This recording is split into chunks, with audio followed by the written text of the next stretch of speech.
Tuan-tuan dan nyonya-nyonya, Assalamualaikum. Saya mengucapkan selamat datang kepada para undangan dan hadirin sekalian yang telah datang pada pagi hari ini. Dan kita akan memulai acara hari ini, yaitu untuk mengatakan bahwa kita yakin kepercayaan kita berdasarkan dari kenyataan. Kita harus mengerti bahwa bila pihak yang lain tidak bisa menerimanya, tidak bisa menghilangkan bukti. Sebelum saya memperkenalkan pembicara kita, saya hendak memberitahukan beberapa pokok dari pengorganisasi acara kita ini, Madhyama Kendra. Bahkan, acara hari ini adalah fungsi pokok dari Madhyama Kendra. Madhyama Kendra adalah lembaga bebas yang didirikan atas izin dari warga negara dengan sasaran memberi wewenang dalam ruang lingkup media massa. Didirikan tahun 1996, pusat kegiatan mempromosikan kebaikan dan perhatian masyarakat dengan cara-cara tertentu kepada populasi media massa yang sudah ada, dan juga dengan membangun komunikasi massalnya sendiri dengan efektif. Pusat ini telah memberikan media dengan diskusi yang positif dengan pokok masalah sosial yang beraneka ragam. Seringkali diadakan baik dalam jangka panjang maupun jangka pendek kegiatan pelatihan untuk menggunakan dengan praktis secara bebas di dalam masyarakat berhubungan dengan media dan komunikasi. Juga mengadakan acara bagi rakyat untuk membuat mereka sadar dengan peranannya di dalam bidang media dan juga komunikasi massal. Madhyama Kendra saat ini mendukung masalah dan tujuan penerbitan dari surat kabar harian dari berbagai sudut pandangan. Ketua dari Madhyama Kendra adalah Tuan Muhammad Yasin Malpe. Dan dia juga adalah ketua dari komunitas media di Mangalaru. Dan direksi Madhyama Kendra adalah Abdul Salam Utigi, yang merupakan seorang penulis bebas dan penerjemah tercatat. Dan sekarang saya hendak memperkenalkan ketua dari acara hari ini, Tuan Syalahuddin Salid, seorang pengacara senior, berspesialisasi pada hukum tenaga kerja, dan saat ini praktek di IQUIT, Mangalore. Dia juga terlibat dalam banyak kegiatan sosial dan kesejahteraan.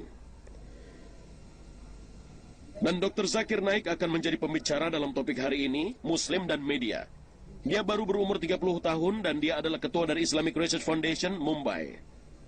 Mendapat gelar dokter medis dan pelatihan profesional, dia telah mengabdikan dirinya untuk menganalisa Islam dan agama lain secara objektif dan menyebarkan kebenaran yang sesungguhnya.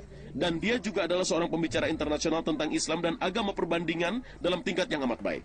Selama 3 tahun terakhir, ditambah dengan banyak ceramah yang dilakukan di India, dia telah memberikan lebih dari 160 pidato umum di luar negeri, termasuk baru-baru ini di Amerika, Kanada, Inggris, Afrika Selatan, Malaysia, Singapura, Arab Saudi, Sri Lanka, Bahrain, dan Kuwait. Dia diterima secara luas atas pendekatannya yang logis, masuk akal, dan secara ilmiah pada pokok permasalahannya. Dia dihormati karena pengetahuannya sebagai perbandingan atas Hinduisme, Yahudi, Kristen, dan juga Islam, terutama kutipan-kutipan secara kata demi kata dari kitab-kitab suci. Media memiliki pengaruh yang besar dalam membentuk opini dari masyarakat. Dan media haruslah mencerminkan dari kegiatan sosial. Tapi itu tidak membantu dalam memproyeksikan kaum minoritas dan kelompok rendahan. Dan di atas semua materi ini, saya ingin Dr. Zakir Naik membahas dengan baik di dalam masalah ini. Saya memanggil Dr. Zakir Naik untuk memulai pertimbangannya.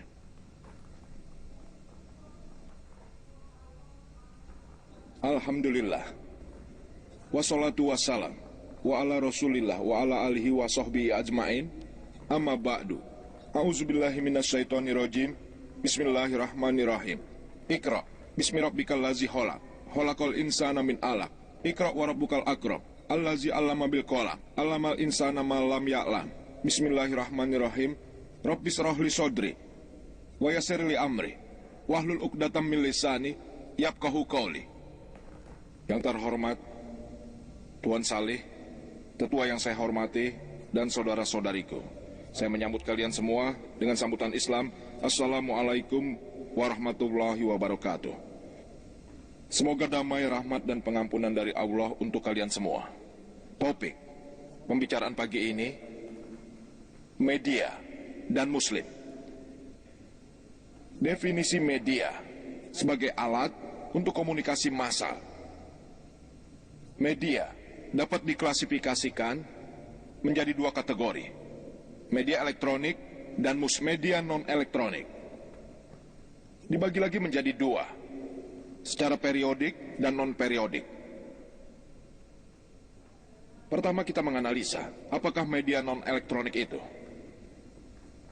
Media non-elektronik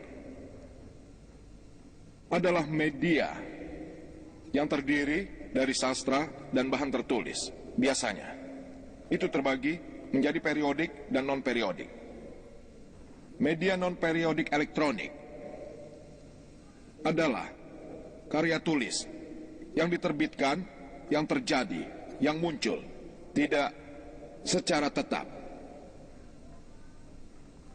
Sebagai contoh, kita punya pamflet, brosur, buku-buku dan lain-lain. Media periodik, non-elektronik, adalah karya tulis atau hasil kerja yang datang dengan jangka waktu tertentu. Itu diterbitkan, muncul, terjadi dalam waktu yang tetap. Sebagai contoh, majalah yang terbit tiap tahun, 2 tahun, atau 3 bulan.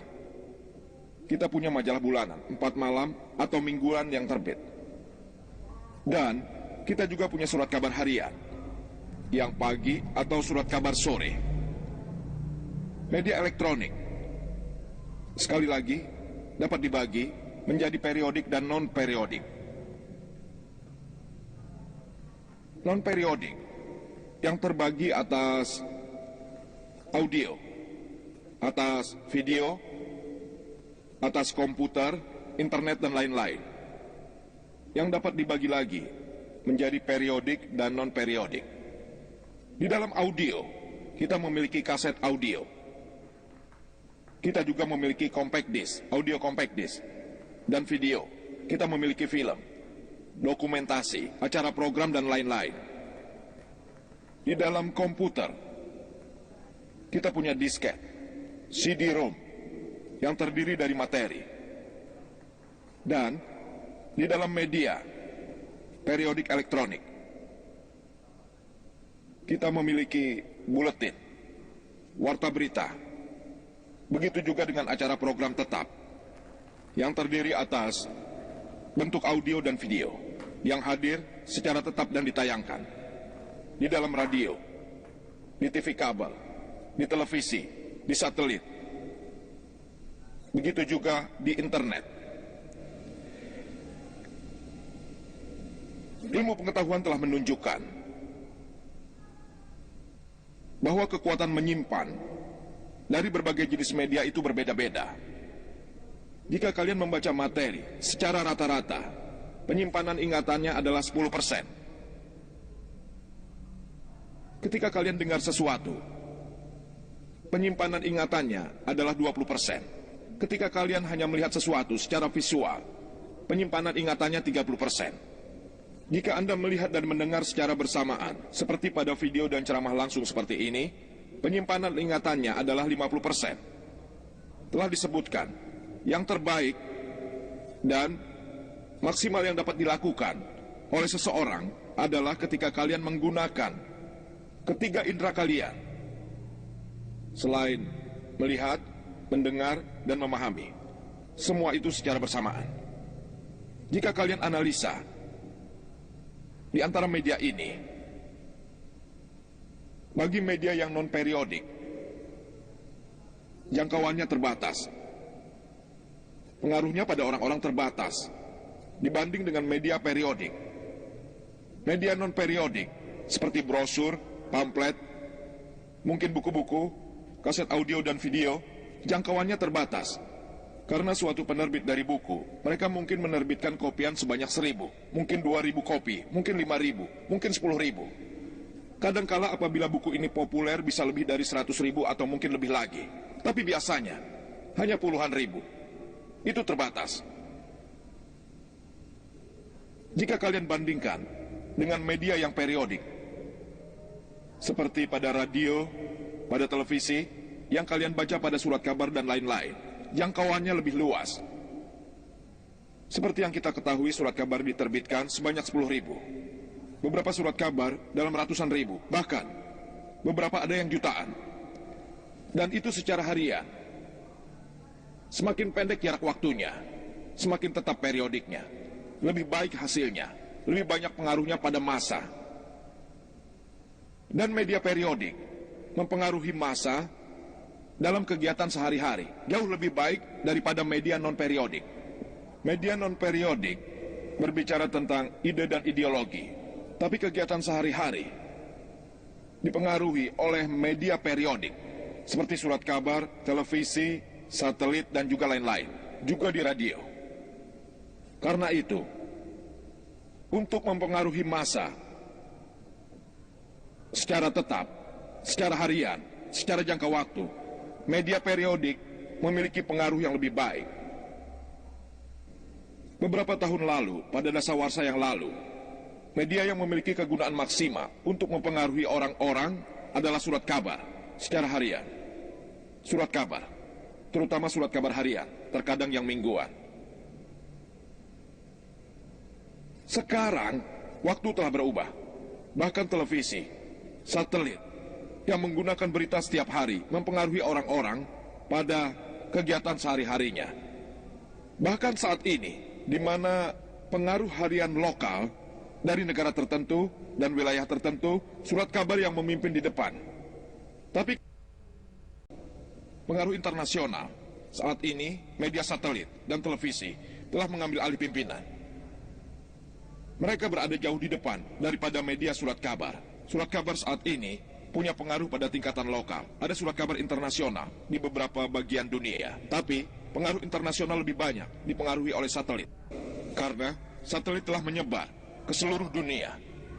Dan kalian memiliki berita seperti di saluran BBC, CNN, setiap setengah jam, setiap jam. Topiknya, media dan Muslim.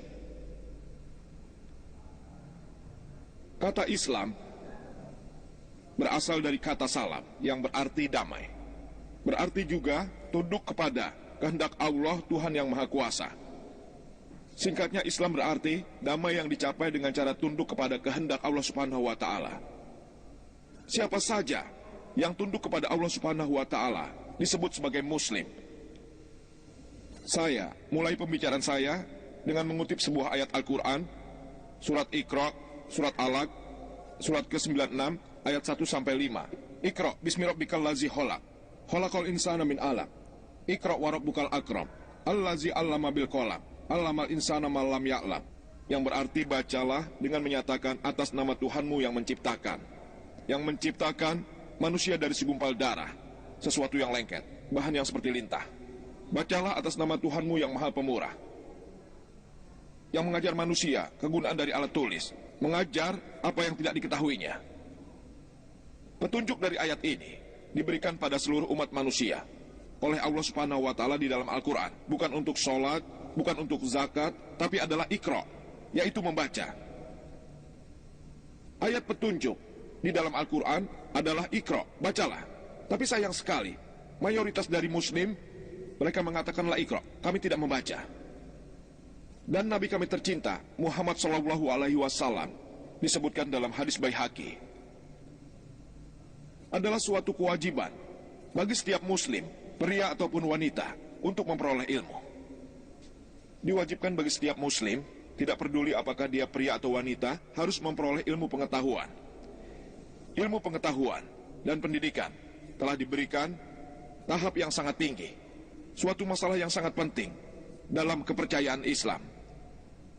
Tapi sayang sekali, kita temukan sebagian besar dari Muslim, mereka tidak mengikuti petunjuk Allah Subhanahu wa Ta'ala. Allah Subhanahu wa Ta'ala mengatakan, surat Al-Imran, surat ketiga, ayat 110, mengatakan, Kuntum khaira ummatin uhrijat linnas. Kalian Muslim adalah umat yang terbaik yang dilahirkan untuk manusia. Allah Subhanahu wa Ta'ala memberikan kita Muslim suatu kehormatan. Kalian adalah khaira ummah, umat yang terbaik. Tiap kali ada kehormatan, selalu saja diikuti dengan sebuah tanggung jawab. Tidak ada kehormatan tanpa tanggung jawab. Sebagai contoh, di sekolah, kepala sekolah memiliki lebih banyak kehormatan daripada guru. Guru memiliki lebih banyak kehormatan daripada juru tulis. Mirip dengan itu, kepala sekolah memiliki lebih banyak tanggung jawab daripada guru. Guru memiliki lebih banyak tanggung jawab daripada juru tulis. Ketika Allah Subhanahu wa taala memberitahu kita para muslim, kuntum khaira ummatin uhrijat linnas. Kalian adalah umat terbaik yang dilahirkan untuk manusia. Allah memberikan kita kehormatan. Tidakkah kalian berpikir kita memiliki tanggung jawab? Tanggung jawab tersebut diucapkan pada ayat yang sama. Itu berlanjut. Ta'muruna bil ma'ruf wa tanhauna 'anil munkar wa tu'minuna billah. Karena kita memerintah pada kebaikan dan melarang yang salah, dan kita percaya pada Allah. Kita adalah umat terbaik dari manusia karena kalian memerintahkan pada kebaikan dan melarang yang salah, dan kalian percaya pada Allah. Allah Subhanahu wa taala memberi kita kehormatan. Kita umat yang terbaik. Kita seharusnya memerintah pada kebaikan dan melarang yang salah, dan percaya pada Allah. Bila kita tidak memerintah pada kebaikan dan tidak melarang pada yang salah, kita tidak layak untuk dipanggil sebagai khaira ummah. Kita tidak layak dipanggil muslim. Tugas bagi setiap muslim untuk memerintah pada kebaikan dan melarang yang salah adalah untuk dakwah tentang Islam dan kewajibannya. Pada saat mereka bertemu dengan non-muslim adalah kewajiban bagi mereka untuk menunjukkan Islam padanya. Dan pada saat ini, zaman ilmu pengetahuan dan teknologi, komunikasi massal telah mencapai tingkat yang sangat tinggi. Kewajiban bagi muslim untuk menjadi khaira ummah, kita harus menjadi yang terbaik dalam komunikasi. Dalam media massa, kita harus menjadi yang nomor satu. Allah memanggil kita khaira ummah karena kita seharusnya memerintah pada kebaikan dan melarang yang salah. Saat ini dunia maju dalam bidang ilmu pengetahuan dan teknologi. Kita harus menjadi khaira ummah saat ini. Kita harus menjadi yang nomor satu di dalam komunikasi massa. Tapi sayang kita tidak. Kita tidak. Sayang sekali. Adalah kewajiban bagi muslim. Dia harus melakukan dakwah. Dia harus menyampaikan pesan dari Islam, pesan dari dinul haq. Kewajibannya. Jika kita analisa, perbuatan kita jauh dari apa yang Allah perintahkan untuk kita lakukan. Jika kita analisa pekerjaan yang telah kita lakukan dalam media ini, kita akan tahu bahwa kita berada dalam kondisi apatis. Mari kita analisa media non-elektronik. Saya sebutkan, dalam media non-elektronik ada yang non-periodik, seperti brosur, buku-buku, dan pamflet. Jika kita tahu, terdapat sekali organisasi yang terlibat dalam menerbitkan karya tulis yang menampilkan gambaran sebenarnya dari Islam. Kita lihat sekitar kita. Islam ada dalam medan pertempuran, di dalam surat kabar, dalam karya tulis, di televisi, di satelit. Kita ada di medan pertempuran. Sangat sedikit organisasi Islam terlibat untuk menampilkan gambaran Islam pada dunia. Sedikit sekali. Sementara di sisi lain, misionaris Kristen, mereka punya pamflet. Mereka tidak hanya menampilkan gambaran mereka, juga mencoba menjatuhkan Islam dengan maksimum. Saat ini Barat ketakutan. Hanya pada Islam, tidak yang lainnya. Hanya pada Islam. Kalian menemukan ada pamflet yang diberikan. Selain mencoba mempromosikan kepercayaan mereka, Kristen mempromosikan agama Kristen mereka. Mereka juga punya pamflet yang mana mencoba untuk menentukan Islam. Jika kalian pergi ke negara ini, misionaris ini, mereka ke negara seperti Pakistan, negara-negara muslim, mereka mengumpulkan massa muslim dan membagikan selebaran 4 warna yang indah, poster 4 warna, kartu-kartu kecil, kartu saku, dan beberapa contoh kami miliki di Yayasan Penelitian Islam. Jika kalian baca tulisan kartu saku kecil ini, Allah Muhammad, muslim mana saja akan menciumnya dan memasukkannya dalam kantong. Poster yang besar, dia mengambilnya dan menempelkannya di dinding. Allah Muhammad. Tapi jika kalian analisa dengan teliti lagi, itu bukanlah Allah Muhammad, tapi Allah Muhabbah. Tuhan adalah cinta. Allah Muhabbah. Tuhan adalah cinta. Itu sebenarnya kutipan yang diambil dari Injil. Mereka menulisnya di dalam huruf kaligrafi Arab. Kita juga ada poster tentang doa. Poster yang indah dengan warna-warna yang indah. kerjaan 4 warna. Robbana, Robbana. Dan ketika kita membaca Robbana secara otomatis, kita berpikir, Atina fid dunya hasanah wafil akhirati. Secara otomatis pada saat kalian membaca Robbana, kalian menganggap itu adalah doa. 4 warna yang indah. Pertama kali saya berpikir, wah, dunia muslim berkembang. Alhamdulillah dunia muslim maju dan indah sekali.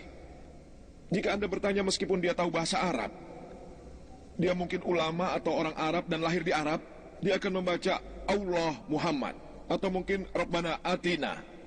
Jika kalian analisa dengan seksama, itu adalah Abbana, Bapak kami yang ada di surga. Kusebut namamu di kerajaanmu yang akan datang. Dalam bahasa Arab, Abbana. Mereka tulis seperti itu, yang terlihat seperti Rabbana Atina. Dan Muslim menyimpannya di kamar. Mereka bagikan gratis. Dan jika kita juga menjualnya ketika sedang musim haji, dijual dengan harga 1 riyal, 99% pasti kita akan membelinya. Itu adalah ular rumah. Itu ular rumah. Setiap huruf Arab yang kita lihat, kita berpikir itu adalah kalam dari Allah. Kita menciumnya dan menyimpannya. Kita tidak boleh memanggil ini pengharapan. Mereka adalah setan iblis. Seharusnya tidak menggunakan cara seperti ini. Cara ini tidak sportif. Al-Quran surat Isra surat ke-17 ayat 81. Wa qul ja'al haq wa jahaqal batil. Innal batila kana zahuqa. Ketika yang benar datang menghilangkan yang salah musnah. Karena yang salah sudah pasti akan musnah. Kita tidak perlu menggunakan cara yang menipu.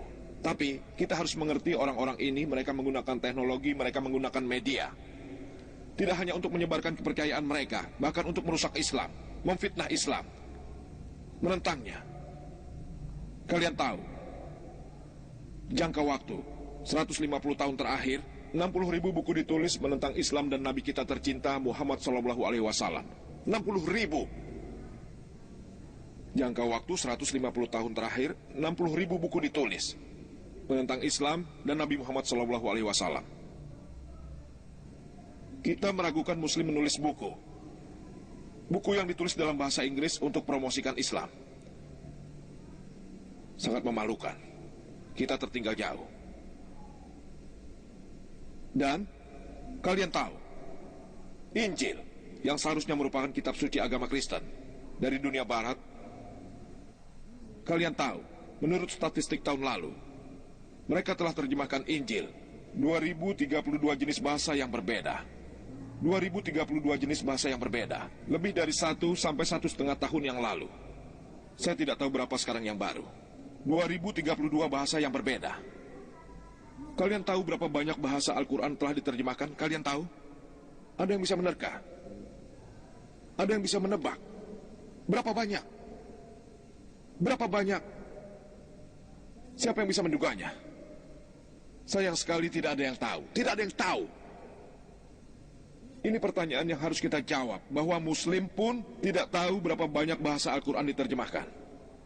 Kalam Allah Subhanahu wa Ta'ala telah diterjemahkan hanya 100 bahasa, mungkin lebih sedikit dari 100. Hanya misionaris Kristen berkata, meskipun telah menerjemahkan Injil menjadi 2032 bahasa yang berbeda, mereka sampai 80% dari dunia. Bayangkan dengan 100 bahasa, berapa persen dari dunia yang kita capai? 100 berarti hampir 5% dari 2000. Memalukan bagi kita, lebih sedikit dari 100 baru-baru ini. Beberapa dasawarsa yang lalu itu terabaikan. Beberapa tahun terakhir ini saja baru diterjemahkan lebih banyak. Misionaris Kristen, kalian tahu, dalam bahasa Arab, mereka telah menerjemahkan Injil sebanyak 11 dialek yang berbeda. Untuk orang Mesir, untuk orang Saudi, 11 dialek yang berbeda hanya dalam bahasa Arab. Untuk menangkap banyak, 11 dialek yang berbeda hanya dalam bahasa Arab saja. Berbeda-beda, bahasa hanya satu tapi ada gaya yang berbeda. Kita baru saja terjemahkan Al-Quran. Hanya ada sedikit dan baru-baru ini saja terjemahan bahasa Inggris. Terjemahan bahasa Inggris yang pertama dibuat oleh non-Muslim, memfitnah Islam dalam bahasa Latin. Kemudian Churchill diterjemahkan dari sana. Kita Muslim baru sadar mereka memfitnah Islam dan kemudian kita baru berusaha. Sangat memalukan. Jika kalian analisa media periodik, media non-elektronik, berbicara tentang periode tahunan, 2 tahun sekali, 3 bulan sekali atau bulanan? Berapa? Majalah Islam internasional yang kita punya. Berapa?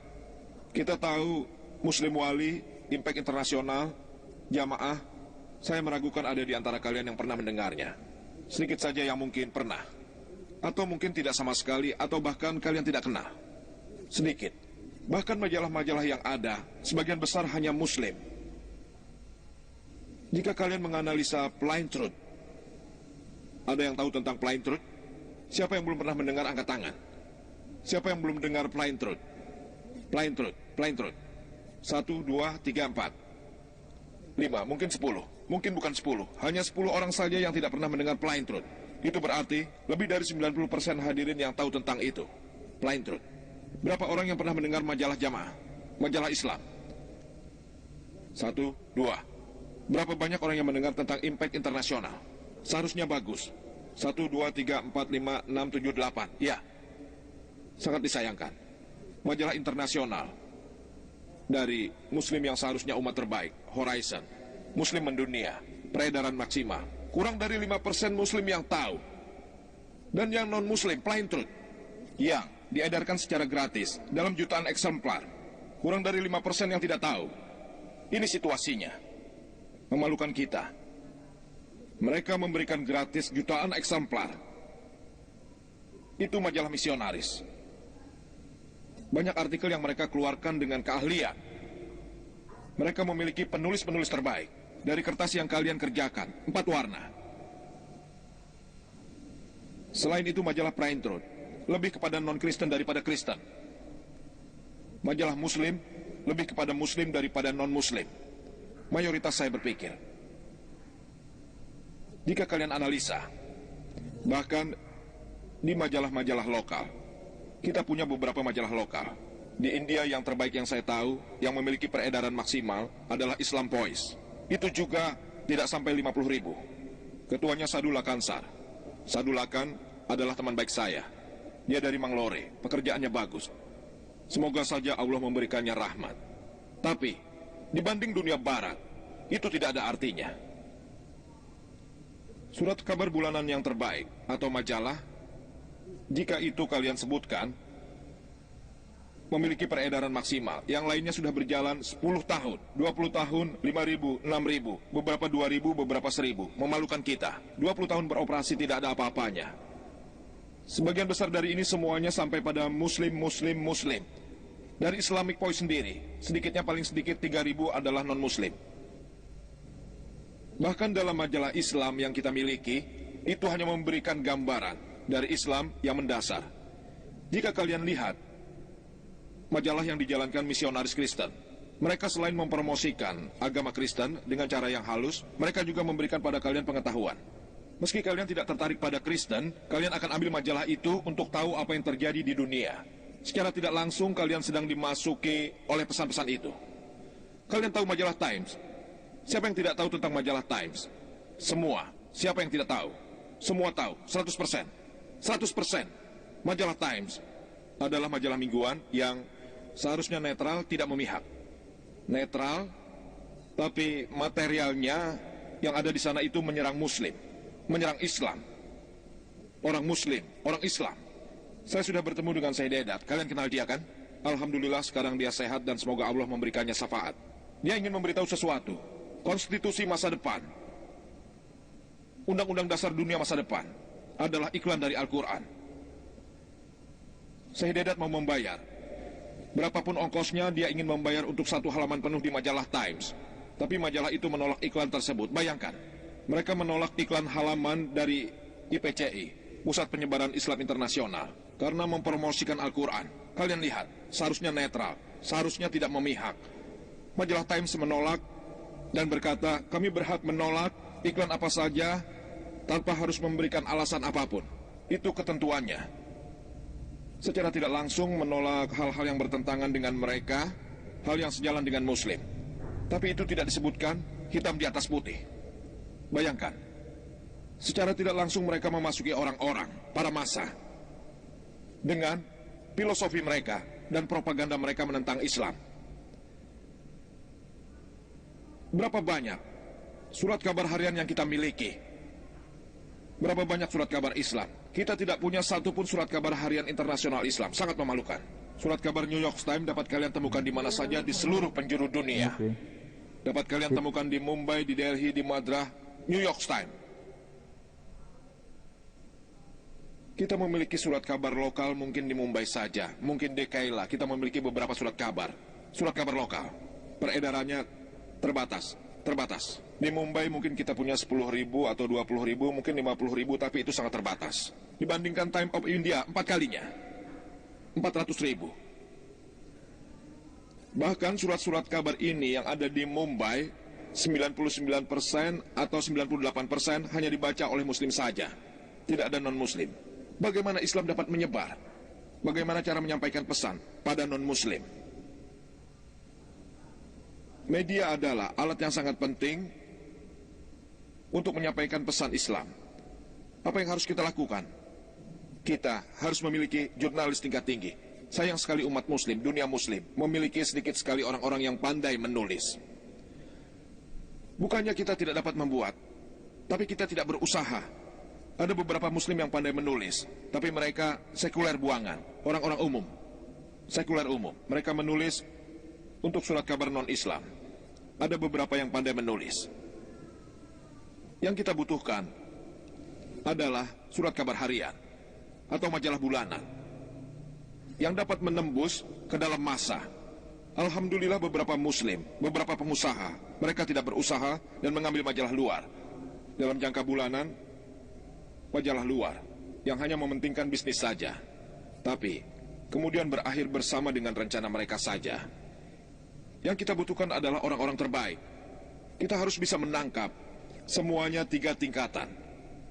Pertama, hanya dengan memiliki jurnalis terbaik, itu tidaklah cukup. Jika seorang jurnalis saja, redaksi yang berada di atasnya, tidak akan membiarkan artikel tersebut dicetak. Apa gunanya? Meskipun kita punya editor terbaik, tapi bos surat kabar itu tidak akan membiarkan kalian mencetak artikel itu di surat kabarnya atau majalahnya. Jadi kita Muslim harus memiliki 3 tingkatan. Itu semuanya harus Muslim. Editornya harus seorang Muslim yang baik dan pandai menulis, begitu juga jurnalisnya. Kita harus punya semua 3 tingkatan itu. Jurnalis Muslim tingkat atas, editor tingkat atas, dan orang-orang berfilosofi baik dan juga memiliki perusahaan itu. Bahkan, strategi dari marketing harus tingkat 1. Hanya dengan itulah baru kita bisa menembus media. Saya tahu alhamdulillah ada beberapa organisasi yang berusaha sebaik mereka. Alhamdulillah mereka berusaha sekuat tenaga mereka di dalam jurnalis dan ada beberapa juga yang di bidang lainnya. Orang-orang terlatih dengan kualitas internasional. Jika tidak ditemukan, sewalah non-Muslim untuk melatih mereka. Itu tidak masalah. Jika kalian tidak bisa menemukan yang Muslim untuk bisa melatih, temukan yang non-Muslim untuk melatih dalam penulisan bahasa Inggris. Bagaimana menulis dalam bahasa Inggris? Karena bahasa Inggris adalah bahasa internasional. Atau bahasa apapun yang kalian inginkan dalam surat kabar itu. Jika ingin bahasa lokal, gunakan bahasa lokal. Lalu kemudian, orang yang ahli di bidang Islam dapat memasukkan jurnalis dengan gagasan Islam. Jika tidak punya Muslim yang baik tentang Islam, tapi pandai menulis, carilah yang non-Muslim. Harus dipastikan bahwa pelatihnya adalah yang memiliki reputasi internasional. Dan harus dipastikan ketika membayar orang-orang ini dalam surat kabar kita, kalau bayarannya di time 10.000, lalu kita tawarkan harga 5.000, bagaimana dia mau datang? Orang itu dibayar 10.000 atau 20.000 di surat kabar non-Muslim. Lalu kalian meminta untuk bekerja dengan gaji setengah atau 1/4 di surat kabar Muslim. Mana mungkin dia mau? Orang Muslim harus membayar. Mereka lebih tinggi dari harga pasaran. Itu yang kami lakukan di yayasan kami. Alhamdulillah, semua orang yang saya pekerjakan memperoleh gaji yang besar daripada yang mereka dapatkan di pasaran. Sehingga mereka tidak akan berkata, oh kami bekerja untuk Islam, mereka membayar kami setengah saja. Memang ada orang yang mau bekerja secara sukarela, dan jika kita bayar setengah itu tidak masalah buat mereka. Tapi masa harus memastikan kita memberikan apa yang mereka perlukan. Baru kemudian kita bisa mengajak mereka dan memperoleh 2 kali lipat dari mereka. Bayar dengan baik, hasil kerja bagus, itu yang kita butuhkan. Tapi sayang organisasi muslim yang kita miliki, bahkan organisasi dakwah, berapa banyak pekerja yang kita punya? Berapa banyak? Kalian membayar gaji mereka 1.000 rupiah, dan yang lebih atas lagi 1.500 atau 2.000 rupiah. Apa yang terjadi? Berikan mereka gaji yang baik, sehingga mereka bisa mendedikasikan sepenuh hidupnya demi Islam. Sekarang menganalisa media elektronik. Dalam media elektronik, kita memiliki kaset audio, kita punya video, kita ada komputer, punya satelit, dan lain-lain. Dalam kaset audio, sudah saya katakan jika non-periodik jangkauannya terbatas. Berapa banyak kalian buat? Berapa banyak jumlahnya salinan video yang bisa kalian buat? Seperti pembicaraan tentang Islam, atau yang mempromosikan Islam. Alhamdulillah, Yayasan Penelitian Islam yang berpusat di Mumbai, alhamdulillah kita miliki salah satu dari koleksi kaset video tentang Islam yang tersebar di seluruh dunia. Lebih dari 3.500 judul kami miliki. 3.500 judul. Di berbagai tempat dunia, saya tidak pernah menemui organisasi apapun yang memiliki hampir mendekati 1.500. Alhamdulillah, kami punya koleksi dari berbagai tempat dunia, lebih dari 305.000 kaset, yang terdiri dari lebih dari 3.000 dalam bahasa Inggris, 500 bahasa Urdu, beberapa ratus dalam bahasa Arab, dan beberapa dalam bahasa Prancis, Jerman, Spanyol. Kaset bisa disewa dengan gratis, berpusat di Mumbai, dengan cara menyetorkan uang yang bisa dikembalikan, dan bisa dibawa pulang ke rumah, bebas biaya. Selama 1 minggu dia dapat menyimpannya. Setelah 1 minggu, dia harus kembalikan. Dia bisa mengambil uangnya kembali dan meminjam kaset lain. Benar-benar gratis. Kita bahkan mendistribusikan karya tulis. Lebih dari 50 juta karya tulis yang berbeda. Gratis ke seluruh India. Alhamdulillah. Media saya berikutnya adalah TV kabel. Kita telah berhasil dan saya katakan alhamdulillah, bahwa Mumbai adalah satu-satunya kota non-muslim di dunia.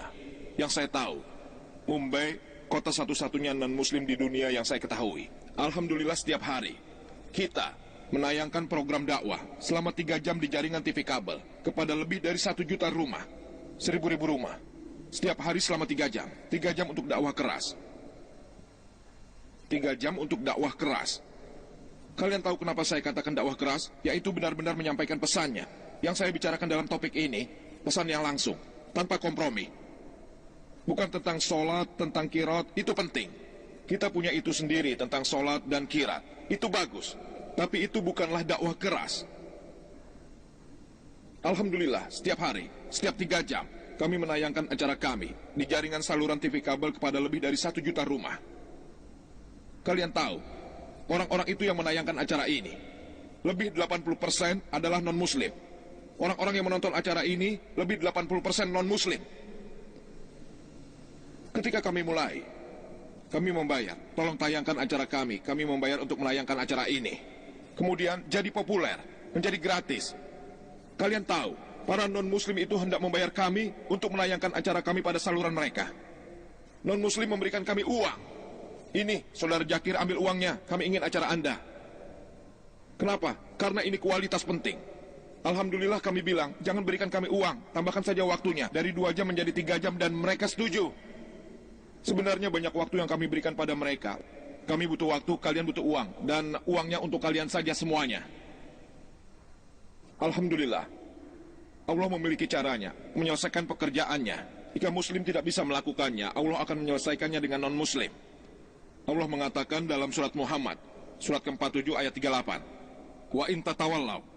Jika kamu berpaling dari jalan yang lurus, tidak melakukan tugasmu, yastabdil qauman ghairakum, summa la yakunu amsalakum. Jika kamu tidak melakukan tugasmu, Allah akan menggantikan tempatmu dengan orang lain. Summa la yakunu amsalak. Mereka tidak akan sama sepertimu. Orang-orang Yahudi, orang-orang terpilih.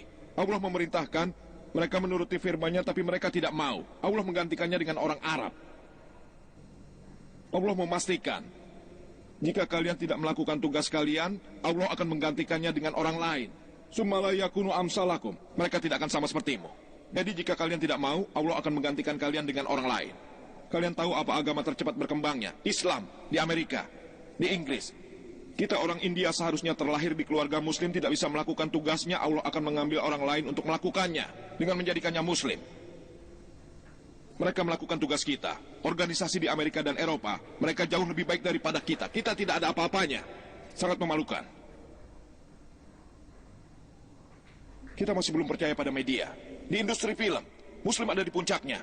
Nomor 1. Aktor, 1 nomor Muslim. Produser film, nomor 1 Muslim. Pengarah musik, nomor 1 Muslim. Aktris, nomor 1 Muslim. Apa mereka menggunakan teknologi ini untuk menyebarluaskan Islam? Sangat memalukan. Allah memberikan kita tekniknya. Memalukan. Kalian pergi ke industri film Mumbai. Nomor 1 adalah Muslim. Jika Muslim berhenti, bangkrut semuanya. Berapa banyak orang dari industri film yang menggunakan peralatan dan teknologi mereka untuk mempromosikan Islam? Memalukan. Alhamdulillah, beberapa tahun terakhir, kami telah berhasil masuk ke dalam saluran satelit. Sekarang kita analisa. Pada televisi, ada berita media yang menentang Islam. Pada satelit, menentang Islam.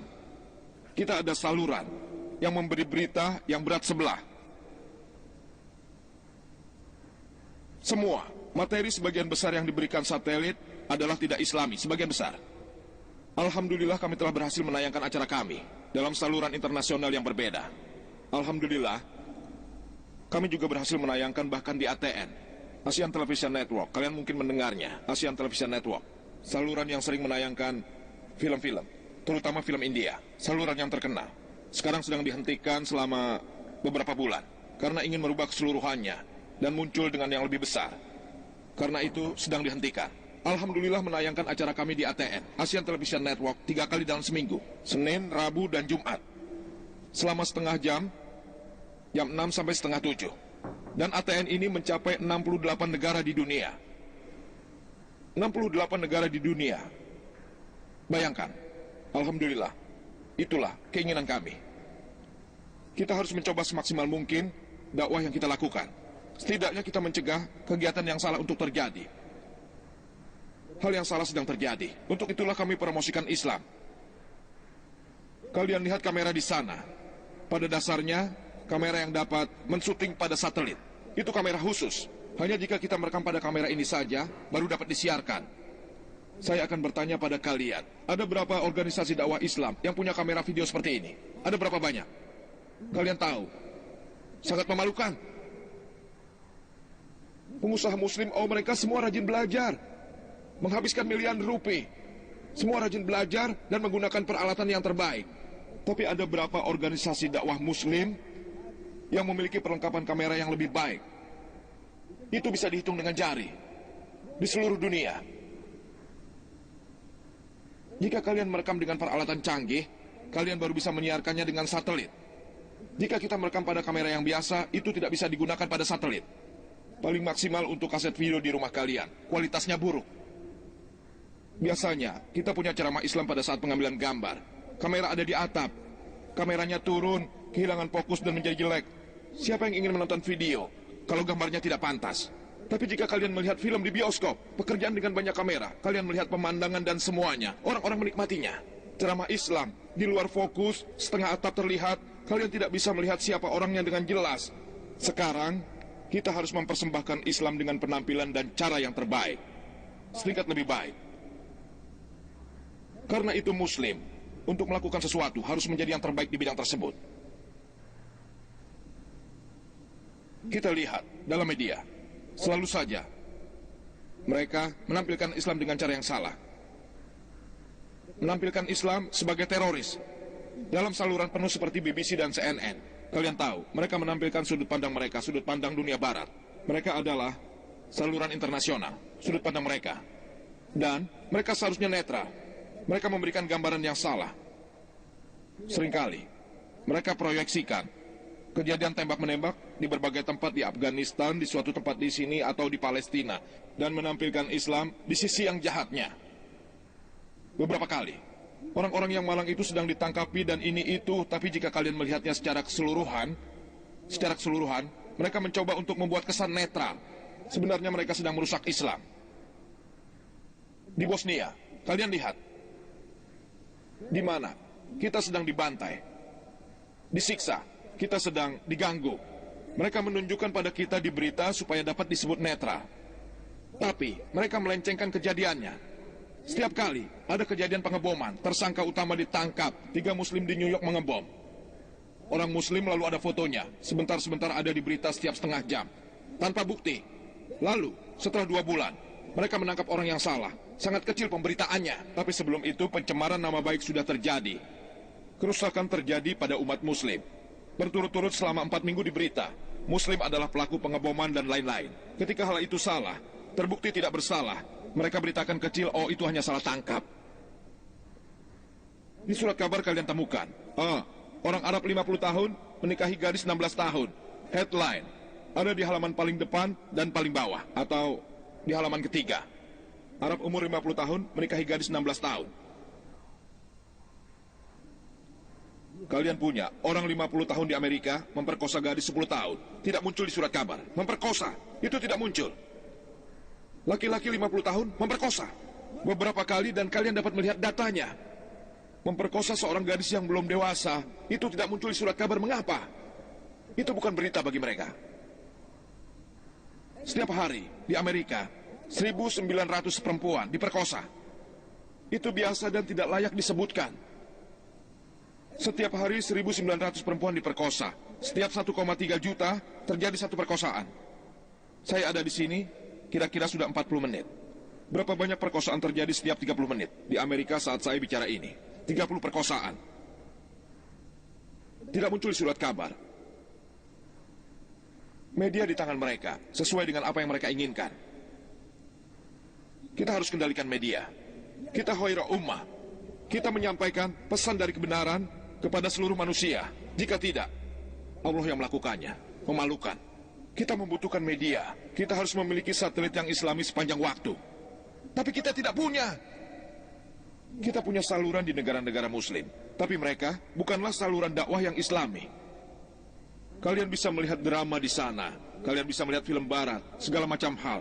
Yang kita butuhkan, saluran dakwah Islam. Kristen punya, Yahudi punya, Hindu punya. Bahkan Katyani memilikinya. Kalian tahu siapa dia? MTV, Muslim TV, dijalankan oleh Katyani, disiarkan dari London. Setiap orang hanya ada sedikit. Memalukan. Apa yang kita lakukan? Pembicaraan mereka di dunia muslim, oh insya Allah kami akan melakukannya setahun lagi. Saya sudah mendengarnya semenjak saya pertama mulai sejak 7 tahun lalu. Padahal tidak perlu uang yang banyak. Saya yakin ada muslim, bahkan ada ribuan individu muslim yang punya 10 saluran dalam waktu yang bersamaan. Mudah. Itu uang saku mereka. Itu tidak mahal bagi mereka. Uang saku mereka. Cering, setengah saluran hanya dengan uang kembalian. Apa yang kalian lakukan memalukan. Allah telah memberikan pada kita semua minyak, emas hitam. Tapi apa yang kita lakukan? Kita melakukan usaha. Apa yang kita putuskan? Sangat kecil. Organisasi kita kecil. Oke, memang ada waktunya kita belum mulai. Allah belum beri kita dana. Tapi setidaknya kita harus memulainya dari yang lebih kecil dulu. Sekarang kita ditayangkan di Amerika, di Bahrain, di Kuwait, di negara-negara Teluk, di Malaysia. Alhamdulillah, secara tidak teratur. Secara teratur di ATN, NAPC, dan saluran lain. Alhamdulillah. Insya Allah, kita sedang diskusi dengan ADT. Insya Allah sebentar lagi ke seluruh dunia. Di ADT, Arab Day to Television. Insya Allah, Allah akan memastikan bahwa akan ada saluran dakwah Islam. Insya Allah. Allah mengetahui yang baik dan siapa yang akan menyelesaikannya. Kita punya media komputer. Kita punya komputer dan disket. Kita punya CD-ROM. Sekarang internet telah hadir, email telah muncul. Kita punya disket komputer masa kini. Itu sangat mudah.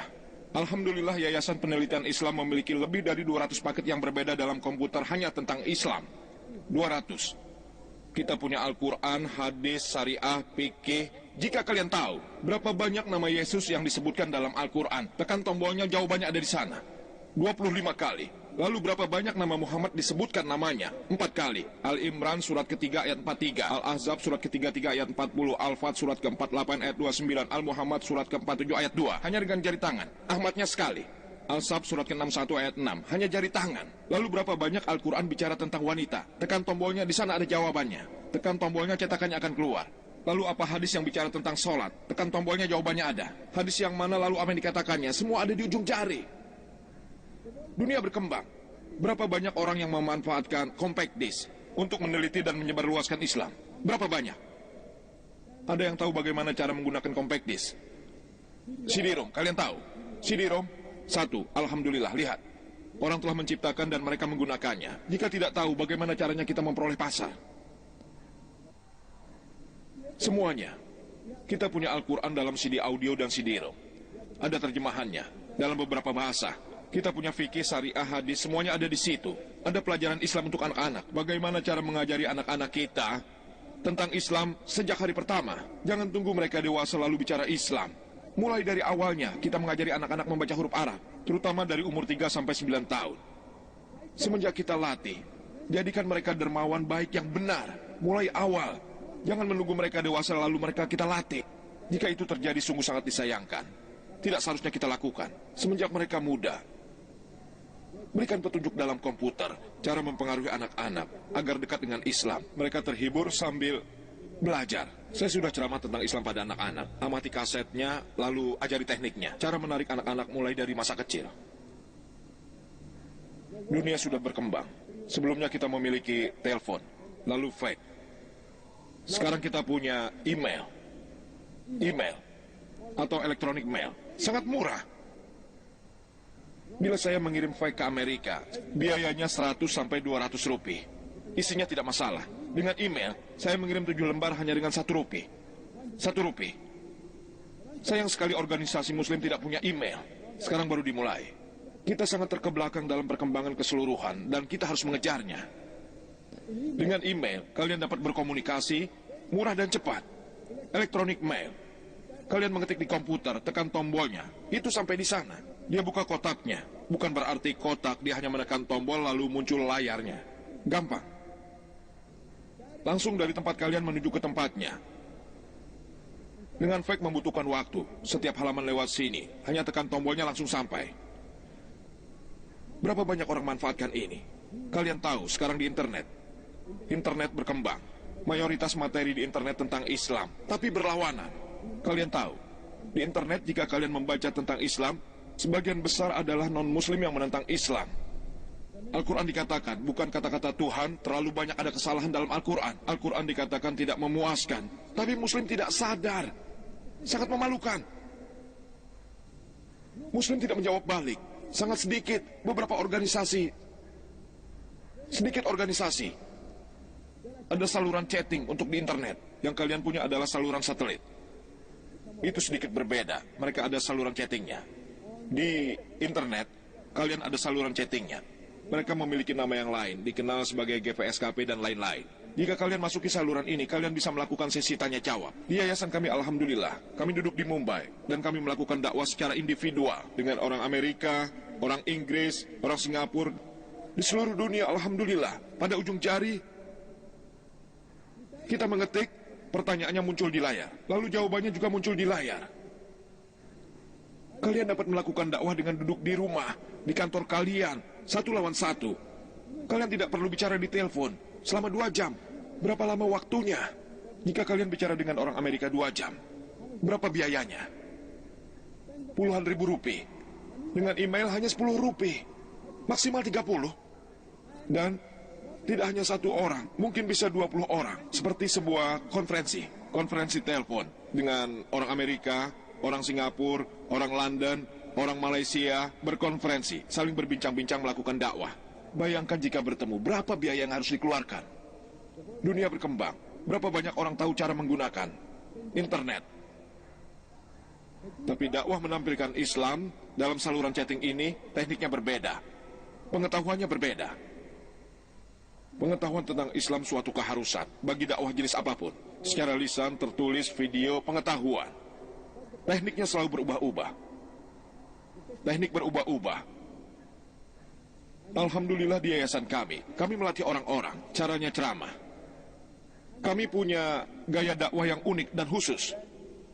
Ketika orang-orang non-muslim datang kepada kami, daripada berbicara ribuan hal yang baik tentang Islam, meskipun kami sering menyebutkan hal yang baik tentang Islam, orang non-muslim akan berkata, kamu laki-laki yang menikahi lebih dari 1 perempuan. Kamu laki-laki yang menyuruh perempuan berkerudung. Kamu selalu saja melarang minum alkohol. Kamu kan sedang bermasalah dengan orang-orang Yahudi. Ribuan hal baik kalian bicarakan, tapi dalam pikiran mereka adalah hal buruk. Islam tidak akan mereka terima. Tidak akan. Sebaiknya, daripada bicara ribuan hal baik tentang Islam, lebih baik kita tanyakan, apa yang menurut kalian salah dari Islam? Pengetahuan kalian terbatas, benar atau salah?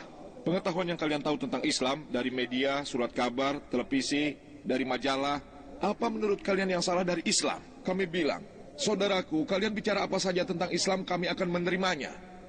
Apapun. Tentang Al-Quran pun tidak akan masalah, sehingga kami tahu apa yang kalian bicarakan.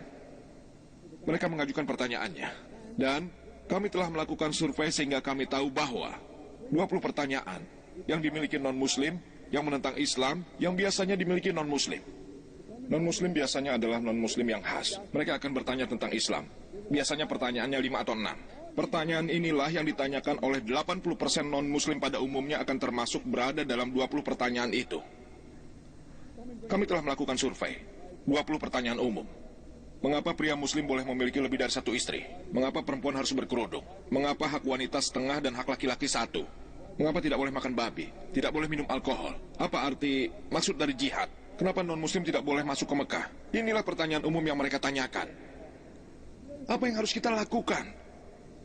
Kita mau semua Muslim di dunia mampu menjawabnya dengan mudah. 20 pertanyaan umum ini akan tetap selalu sama dengan referensi. Pertanyaan ini tetap akan selalu sama. Apakah Anda di India, di Amerika, di Eropa, bahkan di seluruh dunia? 20 pertanyaan umum ini akan selalu sama. Mungkin ada tambahan 2 atau 3 pertanyaan. Berdasarkan tempatnya, saya ingin mengatakan bahwa pertanyaan ini adalah, dapatkah kita membeli rumah hipotek dan pinjaman dari bank? Dibolehkan, haram atau halal? Bolehkah kita makan ayam dari McDonald? Bolehkah kita makan di KFC? 2 pertanyaan tambahan, tapi 20 pertanyaan yang tersisa sama. 20 pertanyaan ini muncul. Apa sebabnya? Karena media menyerang dengan bantuan media. Mereka menyerang orang-orang dengan informasi ini, bahwa perempuan dan laki-laki dalam Islam hak mereka tidak sama, dan Al-Quran bertentangan dengan hukum. Sehingga 20 pertanyaan ini muncul. 20 pertanyaan ini bisa berubah setelah 5 tahun atau beberapa tahun. Tapi sekarang 20 pertanyaan ini istimewa. Jika setiap Muslim tahu jawaban dari 20 pertanyaan ini, kalian bisa menetralkan 80% dari non-Muslim. 20 pertanyaan ini bisa berubah setelah beberapa tahun. Tapi sekarang, kalian harus siap-siap untuk memberikan jawabannya dalam tingkatan yang berbeda. Kita harus menjadi profesional. Berapa banyak dai profesional yang kita miliki? Berapa banyak dai ahli kita di dunia ini yang seharusnya menjadi utusan keagamaan kita? Kristen memiliki 60 crusader yang tersebar di seluruh dunia. 60.000 orang-orang yang dibayar sepenuh waktu. Bukan hanya pegawai, tapi memberikan ceramah ke seluruh dunia. 60.000. Berapa banyak dai internasional yang kita miliki? Kalian bisa menghitungnya dengan jari tangan. Memalukan. Seharusnya kita menjadi agama utusan. Memalukan kita. Dan ketika memberikan jawaban, kita gunakan tingkatan. Pertama, kutip kitab suci. Di Al-Quran atau di hadis, berikan kutipannya. Jika ada di kitab suci lain seperti Hindu dan Injil, kutiplah itu. Kemudian tingkat selanjutnya, tahap yang kedua adalah logika, yang ketiga ilmu pengetahuan. Berikan jawabannya dalam tingkatan yang berbeda. Mengutip kitab suci, kutip jawabannya yang masuk akal. Kemudian secara ilmiah, data dan statistik. Bila orang menanyakan pada kita, kenapa tidak boleh makan babi? Jika pertanyaan ini diberikan pada penceramah kami, Islamic Research Foundation, kaset perekam akan berjalan. Al-Quran dalam 4 halaman yang berbeda. Al-Baqarah surat kedua ayat 173, Al-Maidah surat kelima ayat 3, Al-An'am surat ke-6 ayat 145, An-Nahl surat 16 ayat 115. Hurimat alaikumul maitata waddama walahmal hinjil, wa ma uhilla li ghairillah bih. Diharamkan atasmu memakan bangkai, darah dan daging babi dan apa yang disembelih dengan menyebut nama selain Allah Subhanahu wa taala. Dan untuk Kristen disebutkan di Injil, Levitikus bab 11 ayat 7 sampai 8, Deuteronomi bab 14 ayat 8, Yesaya bab 65 ayat 2 sampai 5. Orang Kristen terkejut. Mereka terpengaruh. Ini disebut sebagai cara berkomunikasi. Ketika kalian mengutip dari kitab suci, dia terkejut. Kemudian datang akal sehat dan ilmu pengetahuan. Ada jawaban ilmiah. 70 jenis penyakit yang berbeda dapat dialami seorang yang memakan daging babi. Di antaranya, Penicillium, TT, menyebabkan timbulnya lemak daripada daging atau otot. Sesuai logika, binatang paling jorok di dunia, binatang paling memalukan di dunia, harus berikan jawabannya. Beberapa tahap, kalian tahu, satu orang akan terkesan karena kitab suci mengatakan ini. Ketika orang lain mengatakan, aku tidak peduli pada kata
adalah pelatihan. Itu tambahan. Bagaimana harus berkomunikasi, baik dalam bentuk tulisan ataupun lisan. Bentuk lisan, depan publik, dalam internet itu seni. Itu teknik yang berbeda-beda. Kita harus latihan keras dalam berdakwah. Ketika kita dalam bis, kalian akan bersama dalam waktu 20 menit. Kemudian keluar. Mungkin tidak akan pernah bertemu lagi selama hidup kalian. Dia non-muslim. Bagaimana cara berdakwah pada orang yang bersama kalian? 20 menit adalah seni. Tentu saja kalian tidak akan bisa ceramah tentang konsep Tuhan pada agama mayoritas. Mereka tidak akan mendengar. Tapi teknik, bagaimana cara melakukan dakwah pada kolega yang kalian temui di kantor setiap hari, atau melakukan dakwah pada teman sekelas atau universitas setiap hari. Tekniknya berbeda. Kalian akan bersama dalam beberapa tahun. Begitu juga pada tetangga kalian. Kalian bisa bersama 20 tahun. Tekniknya juga berbeda. Bagaimana cara mulainya? Tentu saja bukan, oke John, saya hendak bicara padamu tentang Islam, tolong berikan saya waktu 20 menit. Bukan begitu caranya. Kalian harus menghasut agar mereka bertanya. Itu tekniknya. Yang harus kalian lakukan tentang semua itu, ada tekniknya.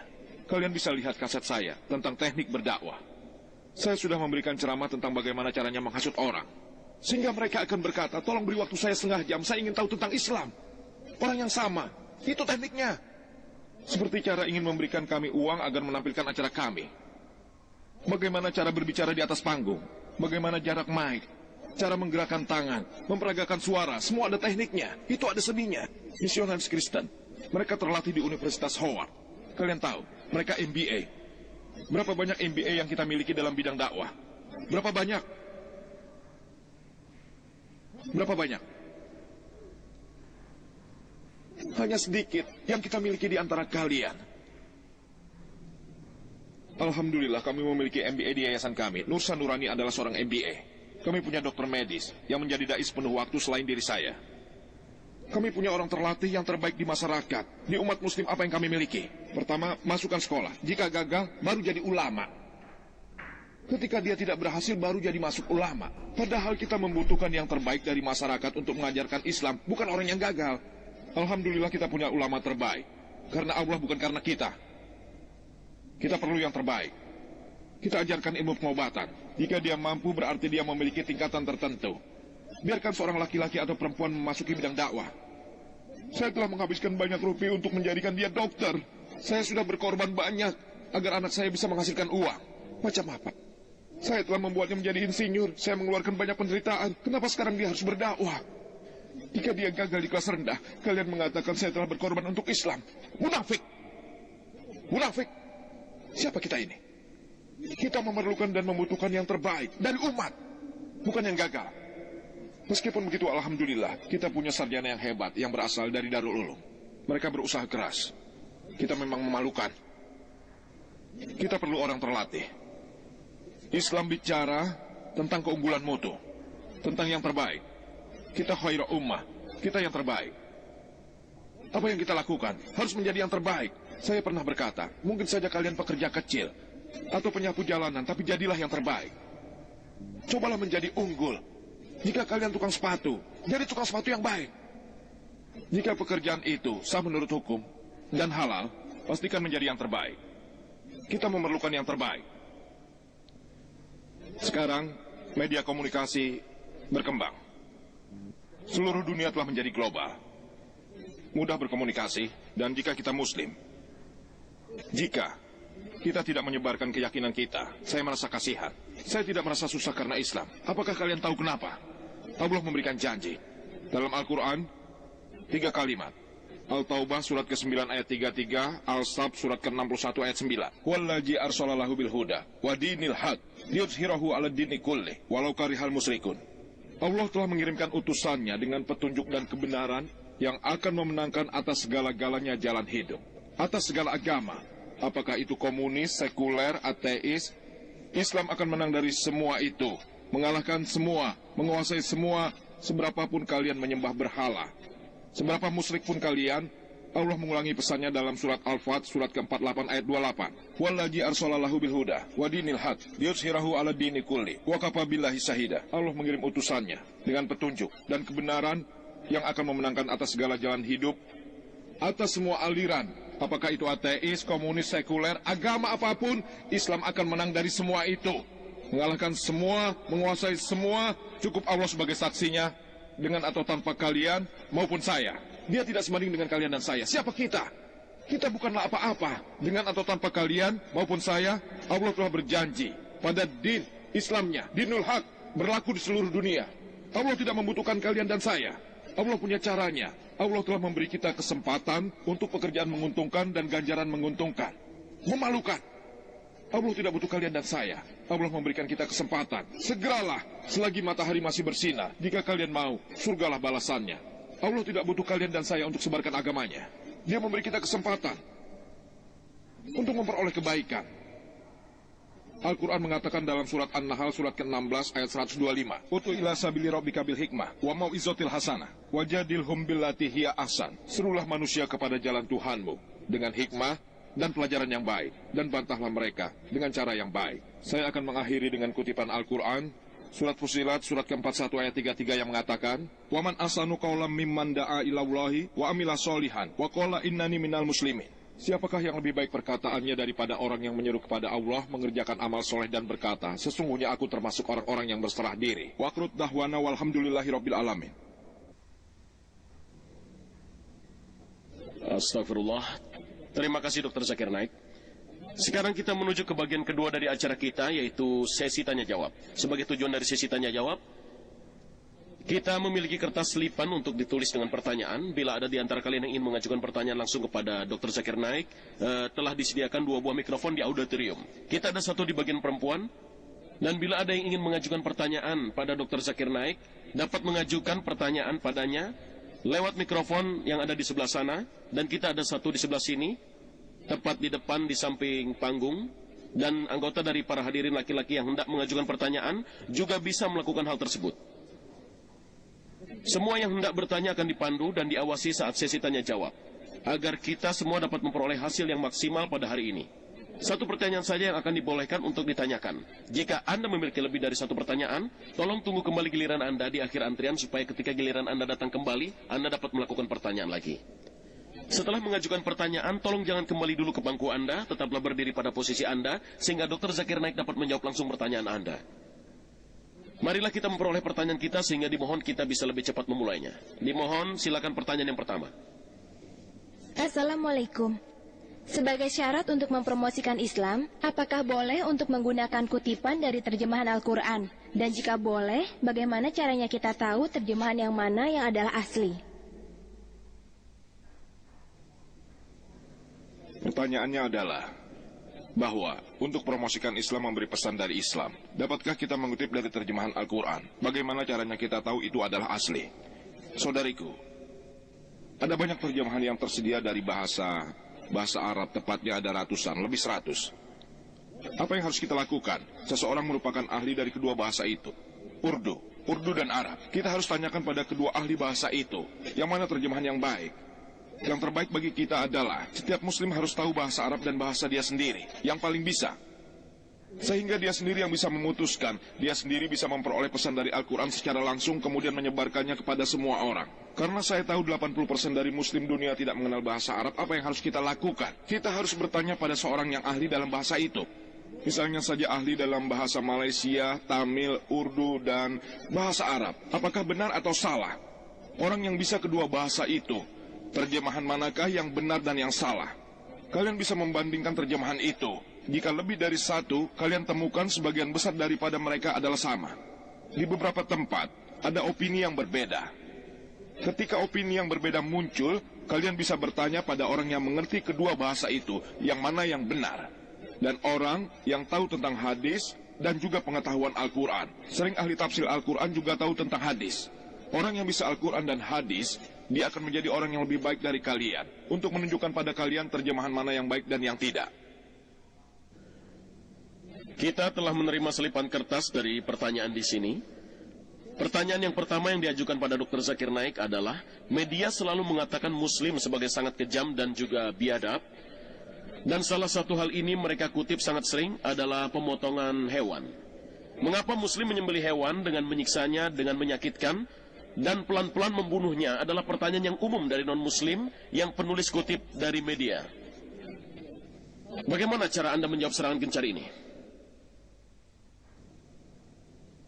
Pertanyaannya adalah, yang bagus, bahwa media dan non-muslim menggambarkan muslim sebagai orang yang kejam dan tanpa belas kasihan. Pertanyaan muncul, mengapa muslim membunuh hewan? Kita membunuh hewan dengan cara yang khusus, sangat kejam dan menyiksa, membuat mati pelan-pelan dan begitu menyakitkan. Kenapa tidak langsung dengan tembakan atau dengan potong saja? Mereka mengatakan, kita sangat kejam. Perdebatan terjadi antara seorang muslim dan seorang Sikh. Kalian tahu Sikh adalah orang yang datang dari Panca. Mereka orang yang memakai turban, ikat kepala. Mereka Sikh. Kira-kira ada 2 orang Sikh di India. Seorang Muslim dan seorang Sikh sedang berdiskusi. Sikh berkata, kalian Muslim, orang-orang yang kejam, menyiksa hewan dengan menyakitkan. Kenapa kalian tidak membunuh hewan dengan satu serangan saja? Kalian membunuh hewan tanpa belas kasihan. Muslim kita menjawab, lihatlah, kalian Sikh, orang pengecut yang menyerang dari belakang. Kami Muslim, kami menyerang justru dari depan. Ini pertarungan kepandaian, bukan jawaban yang benar, tapi adu kepintaran. Dia katakan dia pengecut menyerang dari belakang dan dia justru menyerang dari depan. Begitu katanya. Itu bukanlah jawaban mengapa Muslim menyembelih. Itu adalah kalian menggunakan hikmah. Alasan mengapa kami Muslim menggunakan tabihah itu kata Arab. Untuk cara Islam melakukan pengorbanan. Penyembelihan adalah tabihah. Yang utama menyebut nama Allah. Dan kalian harus membunuh pembuluh ulat darah dan pembuluh leher. Cara yang khusus, pembuluh arteri harus terpotong. Alasan mengapa kita harus memotong pembuluh urat darah dan pembuluh leher adalah, ketika kita memotong, kita harus pastikan bahwa tidak merusak tulang belakang leher. Hanya memotong bagian depan. Hewan itu masih hidup.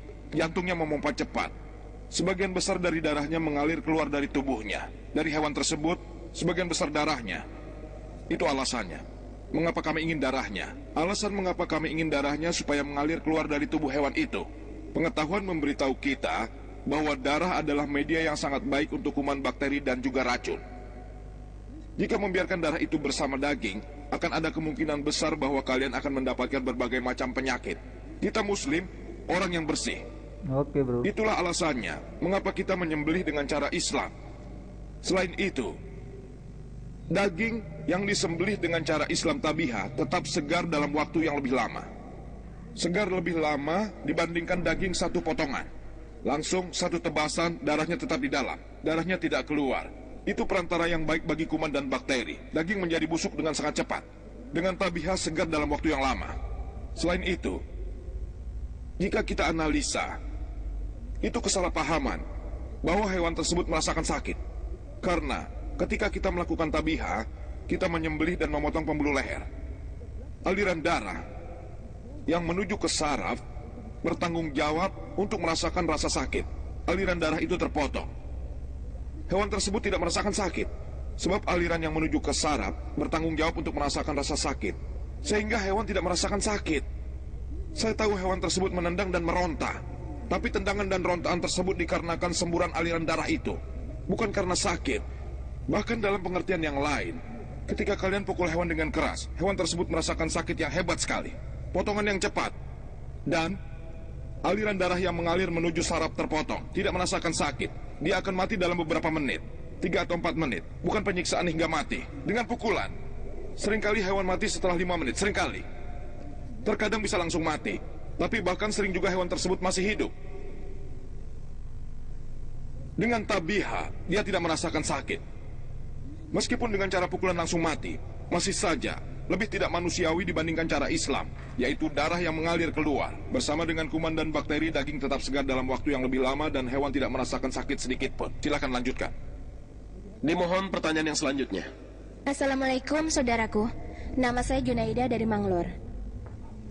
Beberapa dari kita mengatakan bahwa jurnalisme bukanlah profesi yang bagus bagi muslim. Mereka mengatakan itu terdiri lebih dari kerja berat yang tidak diizinkan oleh Islam. Tapi ada yang mengatakan mereka adalah yang tidak melakukan, mereka adalah yang tidak lupa untuk membaca halaman rumor atau gosip ketika mereka memegang surat kabar di tangan mereka. Dikatakan bahwa jurnalisme bukan profesi yang baik karena terdiri dari kerja yang berat. Dan selain itu, mereka adalah orang yang sama yang membaca surat kabar. Mereka membaca surat kabar humor dan gosip. Itu tidak terlalu meyakinkan. Saudariku, jurnalisme ada beberapa jenis. Apa mereka yang melakukan sesuatu dan membaca tertentu, saya tidak tahu. Apa lebih baik membaca atau tidak membaca rumor, saya tidak tahu. Kalian dapat bertanya kepada orang yang berbeda. Kalian tidak bisa menyamakan semua orang. Saya tidak tahu yang mana yang Anda maksudkan. Tapi baiklah, kita akan kembali bagian pertama dari pertanyaan. Ada beberapa orang mengatakan bahwa jurnalisme adalah lebih buruk. Jurnalisme ada beberapa macam. Jurnalisme yang sederhana, jurnalisme yang jelek. Kalian hanya memfitnah orang. Ada jurnalisme yang baik. Ikutilah Al-Quran yang mengatakan dalam surat Al-Isra surat ke-17 ayat 81. Wa qul ja'al haq wa jahaqal batil. Innal batila kana zahuqa. Ketika yang benar datang menghilangkan yang salah musnah karena yang salah sudah pasti akan musnah. Jika kita mengikuti jurnalisme, pastikan mengatakan yang benar. Al-Quran mengatakan menggosip itu salah dalam surat Al-Humajah, surat ke-104 ayat 1. Wailul likulli humajatil lumajah. Kecelakaanlah bagi setiap pengumpat lagi pencela. Al-Quran surat Hujurat, surat ke-49 ayat 11 dan 12. Jangan menggunjingkan orang lain. Jika kalian menggunjingkan orang, seolah-olah kalian sedang memakan daging saudara kalian sendiri. Menggunjingkan orang lain itu salah. Jurnalisme kita tidak menggunjingkan orang lain. Yang penting adalah apa yang kita umumkan pada publik. Jika seseorang melakukan kejahatan, kalian peringatkan orang-orang bahwa orang itu jahat. Itu tidak disebut fitnah. Di dalam Islam, itu tidak bisa disebut sebagai memfitnah. Jika kalian mengingatkan orang, hadis Nabi kita tercinta mengatakan, ketika seseorang datang bertanya bahwa kalian ingin menikahi seseorang, kalian tahu orang itu mengatakan, orang itu tidak baik, dia peminum alkohol, itu tidak disebut dengan memfitnah. Itu dibolehkan, karena dia mengingatkan seseorang terhadap bahaya tertentu. Jika kalian mengingatkan orang-orang dari ummah terhadap suatu kerusakan atau orang-orang tertentu, hal seperti itu diizinkan dalam Islam. Dalam jurnalisme, itu adalah suatu kebenaran. Kalian mengingatkan orang-orang terhadap bencana, terhadap kejahatan, Islam membolehkan kalian. Jangan menulis hal yang salah hanya untuk demi uang, supaya artikel bisa dijual, atau agar kalian mendapatkan hadiah, atau seseorang memberikan uang 10.000 rupiah. Tulislah menentang politikus dan lembaga itu. Tulis menentang kelompok ini dan kelompok itu. Itu memang sering terjadi. Lebih banyak dalam pers muslim. Ambil uang lalu tulis tentang organisasi ini. Ambil uang lalu tulis menentang organisasi ini. Jurnalisme yang seperti ini adalah haram. Itu kenyataan. Kalian bisa mengatakannya. Tapi kita perlu jurnalis. Itu bagian dari dakwah. Itu bagian dari tugas umat muslim untuk menyebarkan pesan Islam. Sekarang zaman jurnalisme, teknologi, satelit dan lain-lain. Kita harus manfaatkan media untuk sebarluaskan Islam. Silakan lanjutkan.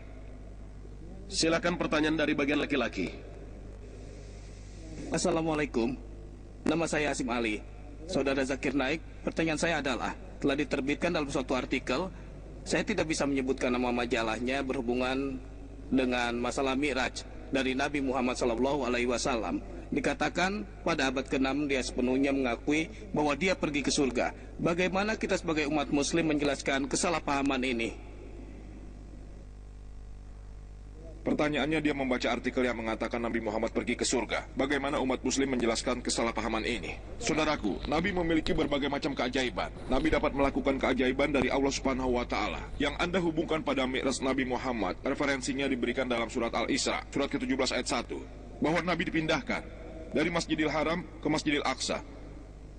Dari Masjidil Aqsa, kemudian disebutkan dalam hadis Sahih Bukhari, Nabi pergi ke surga dan lain-lain. Itu kenyataan. Itu adalah keajaiban. Dalam Al-Quran dikatakan bahwa Nabi Musa membelah lautan menjadi dua. Lalu Nabi Isa, dia terlahir tanpa campur tangan laki-laki. Ini keajaiban. Tidak bisa dibuktikan oleh ahli ilmu pengetahuan. Itu keajaiban Tuhan. Mereka adalah nabi dari Tuhan dan utusan dari Tuhan.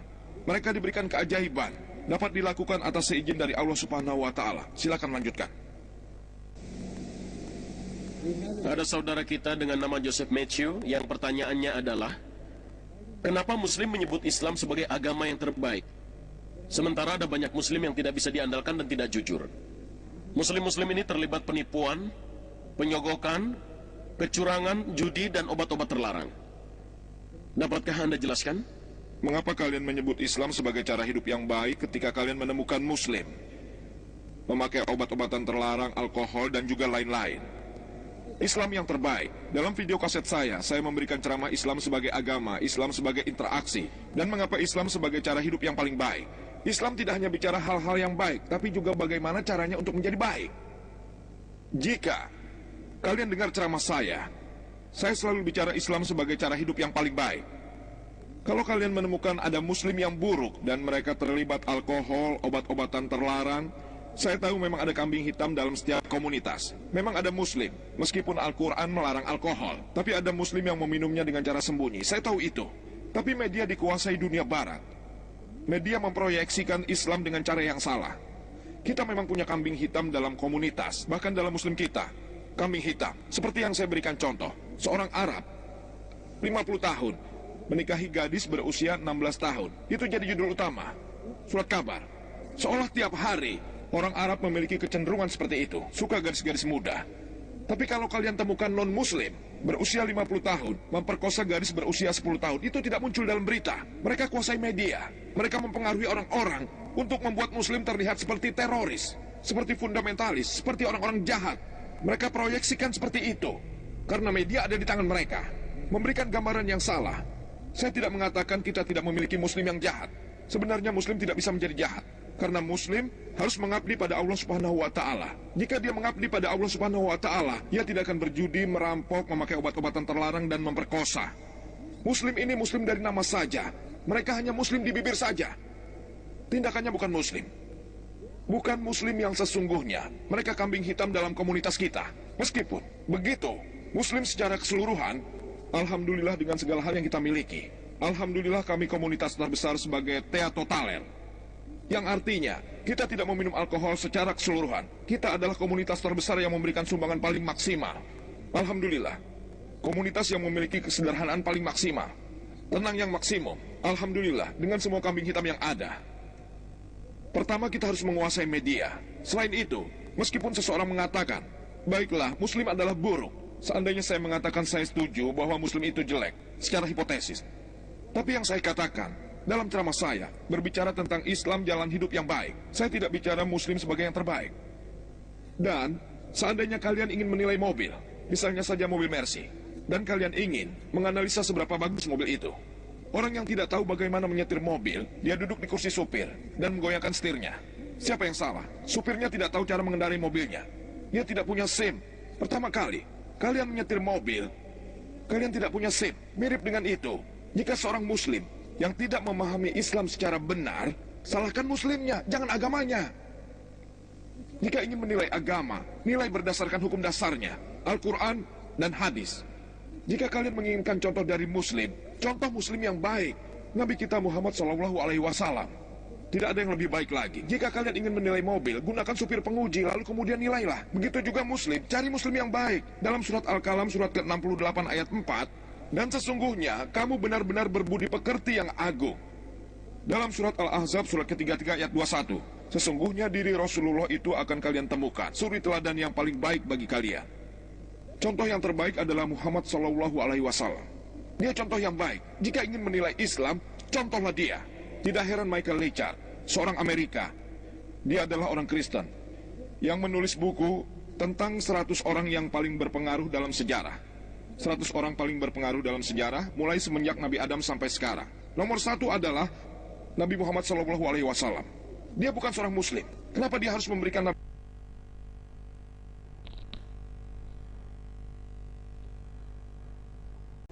Ini kenyataan. Dia orang yang jujur. Sedangkan Yesus, nomor 3. Nomor 1 adalah Muhammad, contoh yang paling baik. Saya tidak tahu apakah orang akan bicara. Kalian akan menemukan bahwa ada muslim yang baik dan tercemar dan melakukan hal-hal yang jelek. Saya dapat melihatnya. Saya tahu tidak ada satupun negara di dunia ini yang mengikuti kebudayaan Islam. Walaupun ada, hanya setengah, dan negara itu mengikuti hukum kriminalnya. Dan kejahatan paling sedikit di negara itu. Jika mengikuti ekonominya, maka ekonominya yang terbaik di negara itu. Jika ingin menilai komunitas keseluruhan, negara atau negara yang paling baik adalah pada masa Nabi kita yang tercinta, contoh yang terbaik. Pada masa kebangkitan negara Arab keempat khalifah, Abu Bakar, Umar, Utsman, Ali, contoh yang baik. Lihat komunitas pada masa itu, itulah yang terbaik. Jika kalian ingin menilai negara bagian dengan melaksanakan Islam secara keseluruhan, lihatlah pada masa khalifah, pada masa Nabi kita tercinta. Itu yang terbaik. Silakan lanjutkan. Silakan pertanyaan yang selanjutnya dari kelompok perempuan. Assalamualaikum, nama saya Nosim, seorang pelajar dari sekolah di Mangalore. Pertanyaan saya, apakah seorang muslim perempuan diperbolehkan untuk bekerja sepenuhnya pada sebuah institusi sebagai pembawa acara berita di stasiun Arab Saudi? Saudari kita bertanya, dapatkah seorang wanita dewasa? Apakah wajahnya terbuka? Saya rasa wajahnya diperlihatkan. Sebenarnya, matanya yang terlihat. Maaf? Matanya dapat dilihat. Matanya dapat dilihat, tapi yang lain tertutup. Saudari kita berkata, bahwa jika seorang perempuan membawakan berita dalam sebuah televisi, wajah penuh, mata dapat terlihat. Apa boleh membawakan berita? Saudari, jika semua laki-laki muslim telah mati, itu bukan masalah.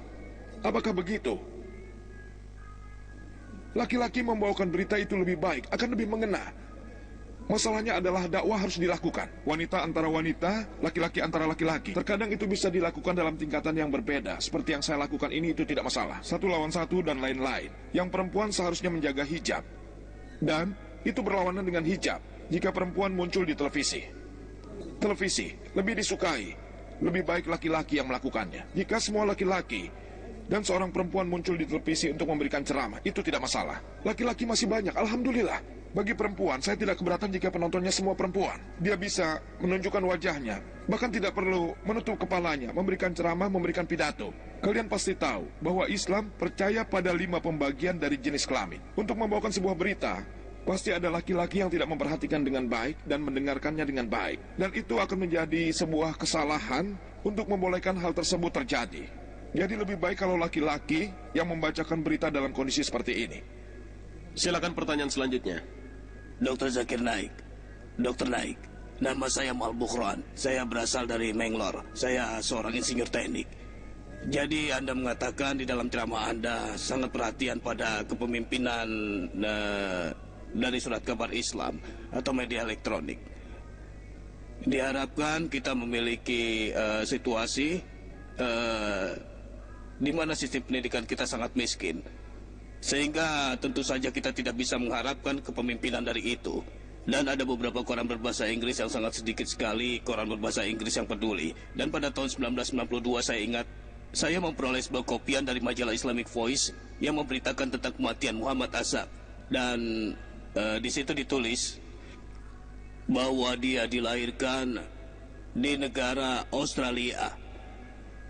Kalau dari tulisan di berita itu, mereka tidak bisa membedakan antara negara Australia dan negara Austria.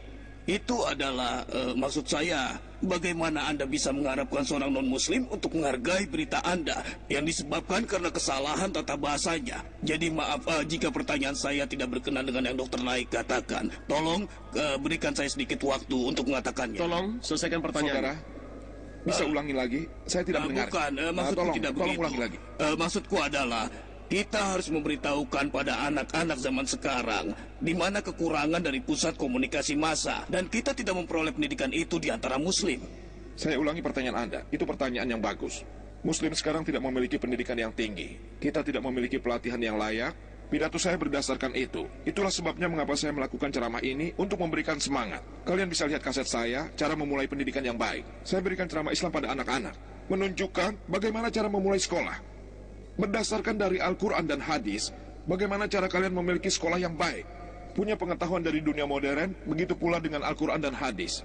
Secara bersamaan, saudara kita mengatakan, dia tahu dari majalah Islamic Voice, bahwa Muhammad Asab lahir di Austria, tapi mereka menyebutnya dia lahir di Australia. Bagaimana bisa berbeda hanya pada Austria dan Australia, A dan L, ditambahkan dengan Estra.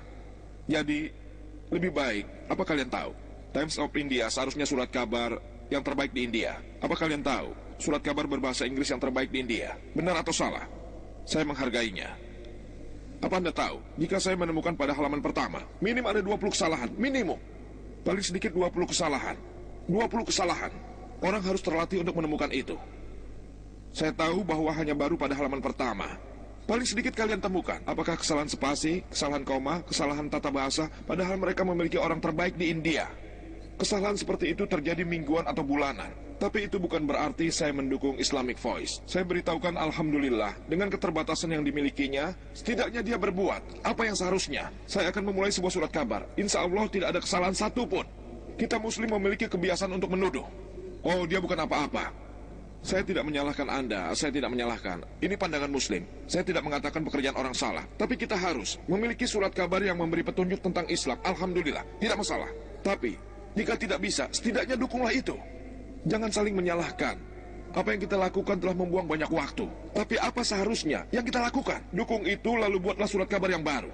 Di IRF, kita mendukung yang lain dan tidak mengatakan, oh mereka Majelis Islami, mereka salah, kita menjatuhkan mereka. Organisasi ini salah, begitu selalu. Karena mereka juga melakukan apa yang Allah katakan. Dukung semua itu. Apapun mereka, dukung mereka. Itu yang harus kalian lakukan. Jangan saling menyalahkan. Paling sedikit, bersikaplah netral. Paling sedikit. Organisasi ini akan saya jatuhkan sehingga orang-orang berpikir sayalah yang terbaik. Kapan kalian akan menjadi yang terbaik? Seharusnya sekarang ini kita saling mendukung, sebab Allah akan membantu kalian. Saya setuju dengan saudara bahwa saat ini yang kita kekurangan adalah pendidikan dasar. Berapa banyak lembaga kita saat ini yang kita sebut sebagai unggul di dalam bidang pendidikan.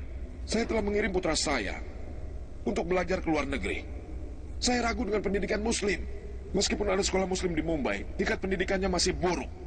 Maafkan saya menyesal mengatakannya. Saya tahu di antara orang-orang itu ada yang baik. Tapi jika dibandingkan dengan sekolah misionaris, pendidikan kita masih rendah. Apa yang harus kita lakukan? Jika mereka tidak memasukkan latar belakang Islam yang pantas ke sekolah kalian, masukkan ke sekolah muslim. Tapi jika kalian yakin dapat mengajarkannya di rumah, masukkan ke sekolah mereka. Dan suruh mereka melakukan dakwah di sekolah mereka. Dan saya tidak akan keberatan jika mereka sekolah di sana. Iman dia akan aman. Itu lebih baik daripada mereka menjadi dokter dan menjauh dari Islam. Apa gunanya?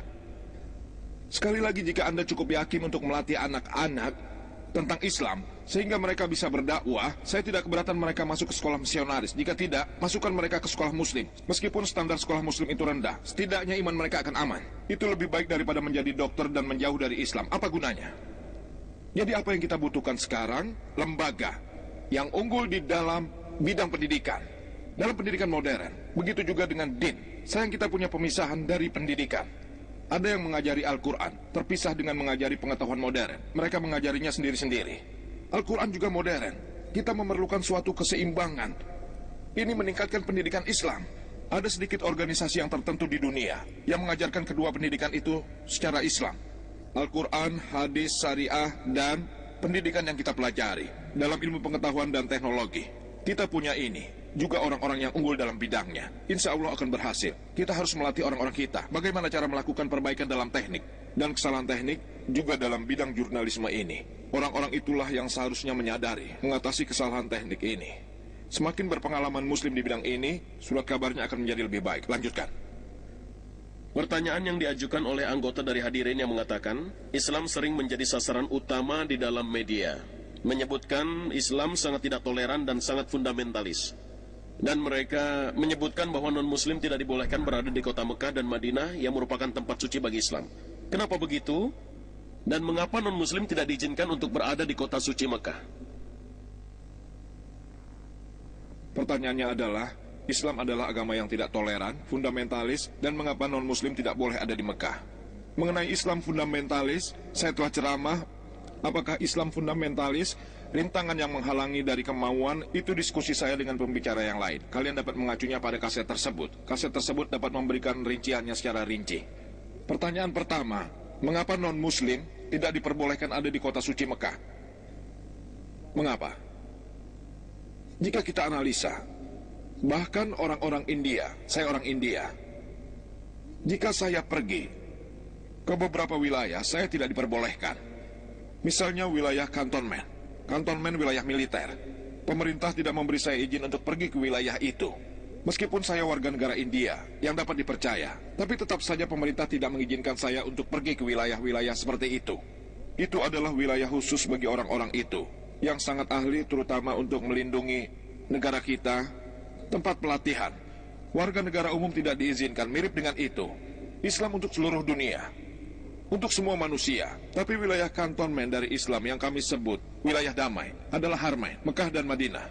Di sini tidak seorang pun yang memiliki kepercayaan Islam dapat pergi. Kalian tidak dapat pergi tanpa memiliki kepercayaan yang kuat. Selain itu, Islam untuk seluruh umat. Tidak berarti kita menentang. Tapi jika kalian memasuki negara apapun, kalian memerlukan visa.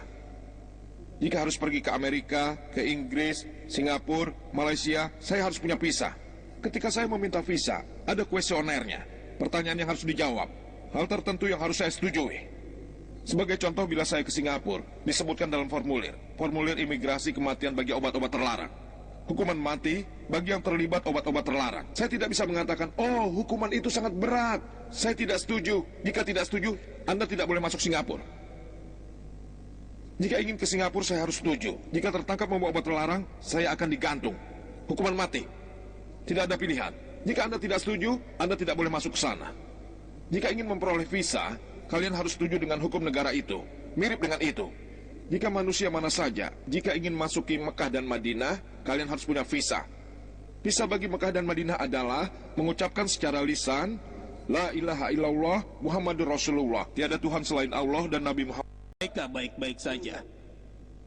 Jadi Anda akan bisa untuk menunjuk alasan yang tepat mengapa Muslim kekurangan di dalam semua bidang ini. Pertanyaannya adalah, mengapa Muslim tertinggal ketika kita tahu bahwa kondisi tertentu dalam bidang jurnalisme, teknologi, ilmu pengetahuan, dan berbagai macam hal. Kalian tahu, saat kita ada di puncak, abad ke-8 sampai 12, itu disebut dengan zaman kegelapan. Pada masa kegelapan, gelap bagi siapa? Gelap bagi orang-orang Eropa. Media sekarang memproyeksikan pada abad ke-8 sampai 12 adalah zaman kegelapan. Media. Orang Eropa saat itu sangat terkebelakang. Tapi tidak seluruh dunia. Dunia dengan pengetahuan yang terbatas, yang dimiliki oleh orang Arab Muslim. Kemajuan mereka hebat, banyak sekali. Kalian tahu ilmuwan Muslim yang melakukan kemajuan pada abad 8 sampai 12. Jika kalian tahu bidang-bidang ilmiah, Muslim berkembang dalam beberapa bidang. Orang yang pertama menemukan sirkulasi darah adalah Ibnu Nafi, 600 tahun setelah kemunculan Al-Quran. Kita juga tahu tentang William Harvey. Dia menemukan sirkulasi darah 400 tahun setelah Ibnu Nafi. Tidak seorang pun tahu latar belakang Ibnu Nafi, tapi orang tahu tentang William Harvey. Media di tangan mereka. Orang pertama yang menggambar peta dunia, orang Arab Al-Idrusi, tahun 1154. Matematika, kemajuan disederhanakan. Kata nol dipelajari dari India. Arab memperkenalkan angka nol dalam bentuk desimal kepada dunia. Trigonometri, Muslim jauh lebih maju. Kalian tahu Al-Biruni, ahli trigonometri dan matematika. Kita belajar tentang teori Pythagoras di sekolah. Pangkat 2 dari sisi miring segitiga. Siku-siku adalah sama dengan jumlah pangkat 2 dari sisi yang lain. Siapa? Siapa yang menemukannya? Seorang Muslim. Alaptusi seorang Muslim, dia yang menemukannya. Kita tahu Pythagoras teorem tapi tidak tahu Alaptusi. Kita yang salah, media di tangan mereka. Kalian tahu Al-Kindi? Dia orang ahli di bidang fisika, matematika. Yang pertama mengatakan bahwa semua hukum tidaklah mutlak, mereka relatif. Semua ahli seperti Newton dan Galileo, mereka mengatakan bahwa hukum fisika adalah mutlak, sedangkan Al-Kindi mengatakan tidak. Albert Einstein yang kemudian melakukan penelitian lebih lanjut menemukan teori relativitas. Kalian tahu Albert Einstein, tapi tidak tahu dengan Al-Kindi.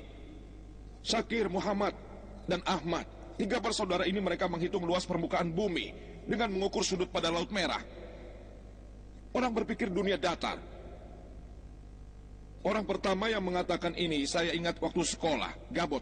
Apa itu Gabot? Dia Jabir Ibnu Hayyan. Dirubah namanya agar tidak diketahui bahwa dia Muslim. Terdengar Gabot seperti nama Barat. Jabir. Kalau Jabir kita tahu Muslim, tapi kalau Gabot, Barat. Jabir Ibnu Hayyan, ahli dalam bidang ilmu kimia. Dia menyuling dan menyaring alkohol. Kata alkohol muncul dari kata al-gul, yang artinya roh jahat. Kita belajar di sekolah Gabot. Jabir. 2000 formula dia tulis hanya tentang ilmu kimia. Alif Nabat, ahli dalam bidang ilmu pengobatan. Kalian tahu tentang Muhammad Zakir Erazi? Dia orang yang ahli. Dia bicara tentang campak dan cacar air. Penemuan darinya benar-benar luar biasa. Kita tahu Avicenna. Siapa Avicenna? Ali Ibnu Sina. Avicenna terdengar seperti Barat. Ali Ibnu Sina. Dia dikenal sebagai ahli medis. Tapi media di tangan mereka. Sebenarnya kita Muslim yang hebat dan kuat sekali. Kita berada di puncak, kita jauh lebih baik. Mengapa? Karena kita dekat dengan Al-Quran dan Sunnah Rasul. Saat ini, Muslim hanya jadi pembicaraan. Kalian tahu kenapa? Kita terkebelakang. Karena kita telah jauh dari agama kita sendiri. Orang Barat maju berkembang karena mereka telah jauh dari agama mereka. Pertanyaan selanjutnya adalah, Tuan Hatul Mayan ingin mengetahui mengapa Muslim memiliki makanan yang bukan sayuran. Membunuh hewan adalah tindakan yang kejam dan tanpa belas kasihan. Mengapa Muslim memiliki makanan yang bukan sayuran? Pertanyaannya adalah, mengapa Muslim memiliki makanan yang bukan sayuran? Membunuh binatang adalah tindakan yang kejam dan mengambil kehidupannya. Kalian harus menjadi vegetarian. Banyak non-Muslim, terutama Hindu India, yang memberitahu kita. Jika kita analisa susunan gigi dari binatang herbivora, sapi, kambing, domba, mereka punya gigi yang rata, hanya makan sayuran. Jika kalian analisa susunan gigi binatang karnivora, singa, harimau, macan tutul, mereka memiliki gigi yang runcing, gigi yang tajam. Jika kalian analisa susunan gigi manusia, kita punya gigi yang rata dan juga gigi yang tajam. Gigi herbivora dan juga karnivora, kita punya gigi omnivora. Jika Tuhan yang kuasa ingin hanya kita makan sayur, mengapa dia memberi kita gigi yang tajam? Mengapa? Dia ingin kita makan sayuran dan bukan sayuran. Sistem pencernaan sapi hanya bisa mencerna sayuran dan itu tidak bisa mencerna yang bukan sayuran. Sistem pencernaan hewan karnivora, singa, macan, leopard hanya bisa mencerna yang bukan sayuran, tidak bisa mencerna sayuran. Tapi manusia bisa mencerna keduanya, bukan sayuran dan sayuran. Jika Tuhan yang Maha Kuasa ingin kita hanya makan sayuran, mengapa dia memberikan kita sistem pencernaan yang bisa mencerna keduanya?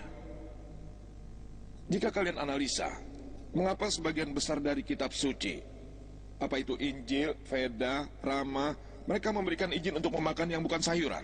Jika kalian baca kitab suci Hindu, Ses dan putranya, mereka ada yang bukan sayuran. Mereka makan daging sapi.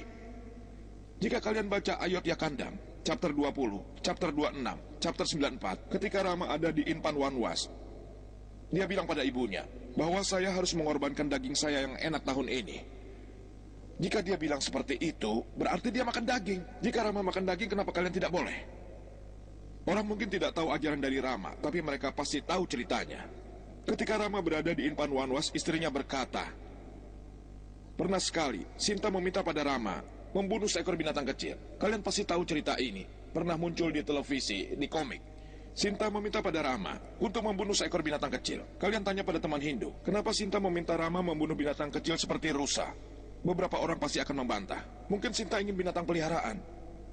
Kalian tanyakan, jika Sinta mau, apa yang akan dilakukannya pada hewan itu? Apa yang Sinta lakukan pada hewan itu? Dia meminta Rama membunuh binatang karena dia ingin memakan dagingnya. Itu jawabannya. Jika dia bisa makan yang bukan sayuran, lalu kenapa kalian tidak bisa? Ada beberapa orang yang membantah.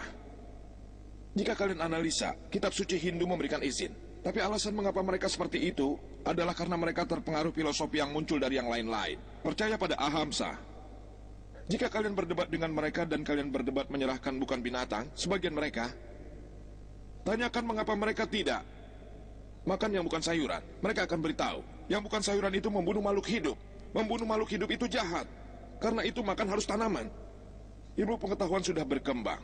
Tanaman adalah makhluk hidup. Sebelumnya orang menganggap bahwa tanaman tidak punya kehidupan, tapi sekarang kita tahu bahwa makhluk hidup itu juga tanaman. Argumentasi berubah. Kita juga tahu tanaman punya kehidupan, tapi kalian tahu tanaman tidak bisa merasakan sakit. Karena itu membunuh tanaman tidak sama dengan membunuh binatang. Sekarang kita tahu ilmu pengetahuan lebih maju berkembang dan kita telah tahu tanaman juga bisa merasakan sakit, bisa menangis, juga bisa merasa bahagia. Peneliti telah menunjukkan pada kita, tanaman bisa juga merasa senang, bisa juga menangis, dan merasa sakit. Tapi kalian saja yang tidak bisa mendengarnya. Karena frekuensi manusia, 20 putaran per detik, sampai 20.000 per detik. Yang ada di bawah dan di atasnya kalian tidak bisa dengar. Kalian tahu peluit anjing. Anjing bisa mendengar hingga 40.000 per detik. Peluit anjing menghasilkan frekuensi di atas 20.000 putaran per detik, hingga manusia tidak bisa mendengarnya. Tapi di bawah 40.000 putaran per detik, anjing bisa mendengarnya. Ketika majikan meniup peluit, anjing akan datang, tapi manusia tidak bisa. Mirip dengan itu ketika tangisan dikeluarkan tanaman. Manusia tidak bisa mendengar, karena itu tidak berada dalam jarak jangkauan pendengaran manusia. Tapi tanaman juga bisa menangis. Bagi non-muslim yang memiliki bantahan maksimal, baiklah saya setuju, tanaman punya kehidupan, bisa menangis. Kalian tahu, tanaman punya indera sedikit. Mereka hanya punya 3 indera, binatang memiliki 5. Karena itu, membunuh hewan adalah kejahatan lebih besar. Saya setuju, demi kepentingan argumentasi. Tanaman punya sedikit indera, sedangkan binatang lebih banyak.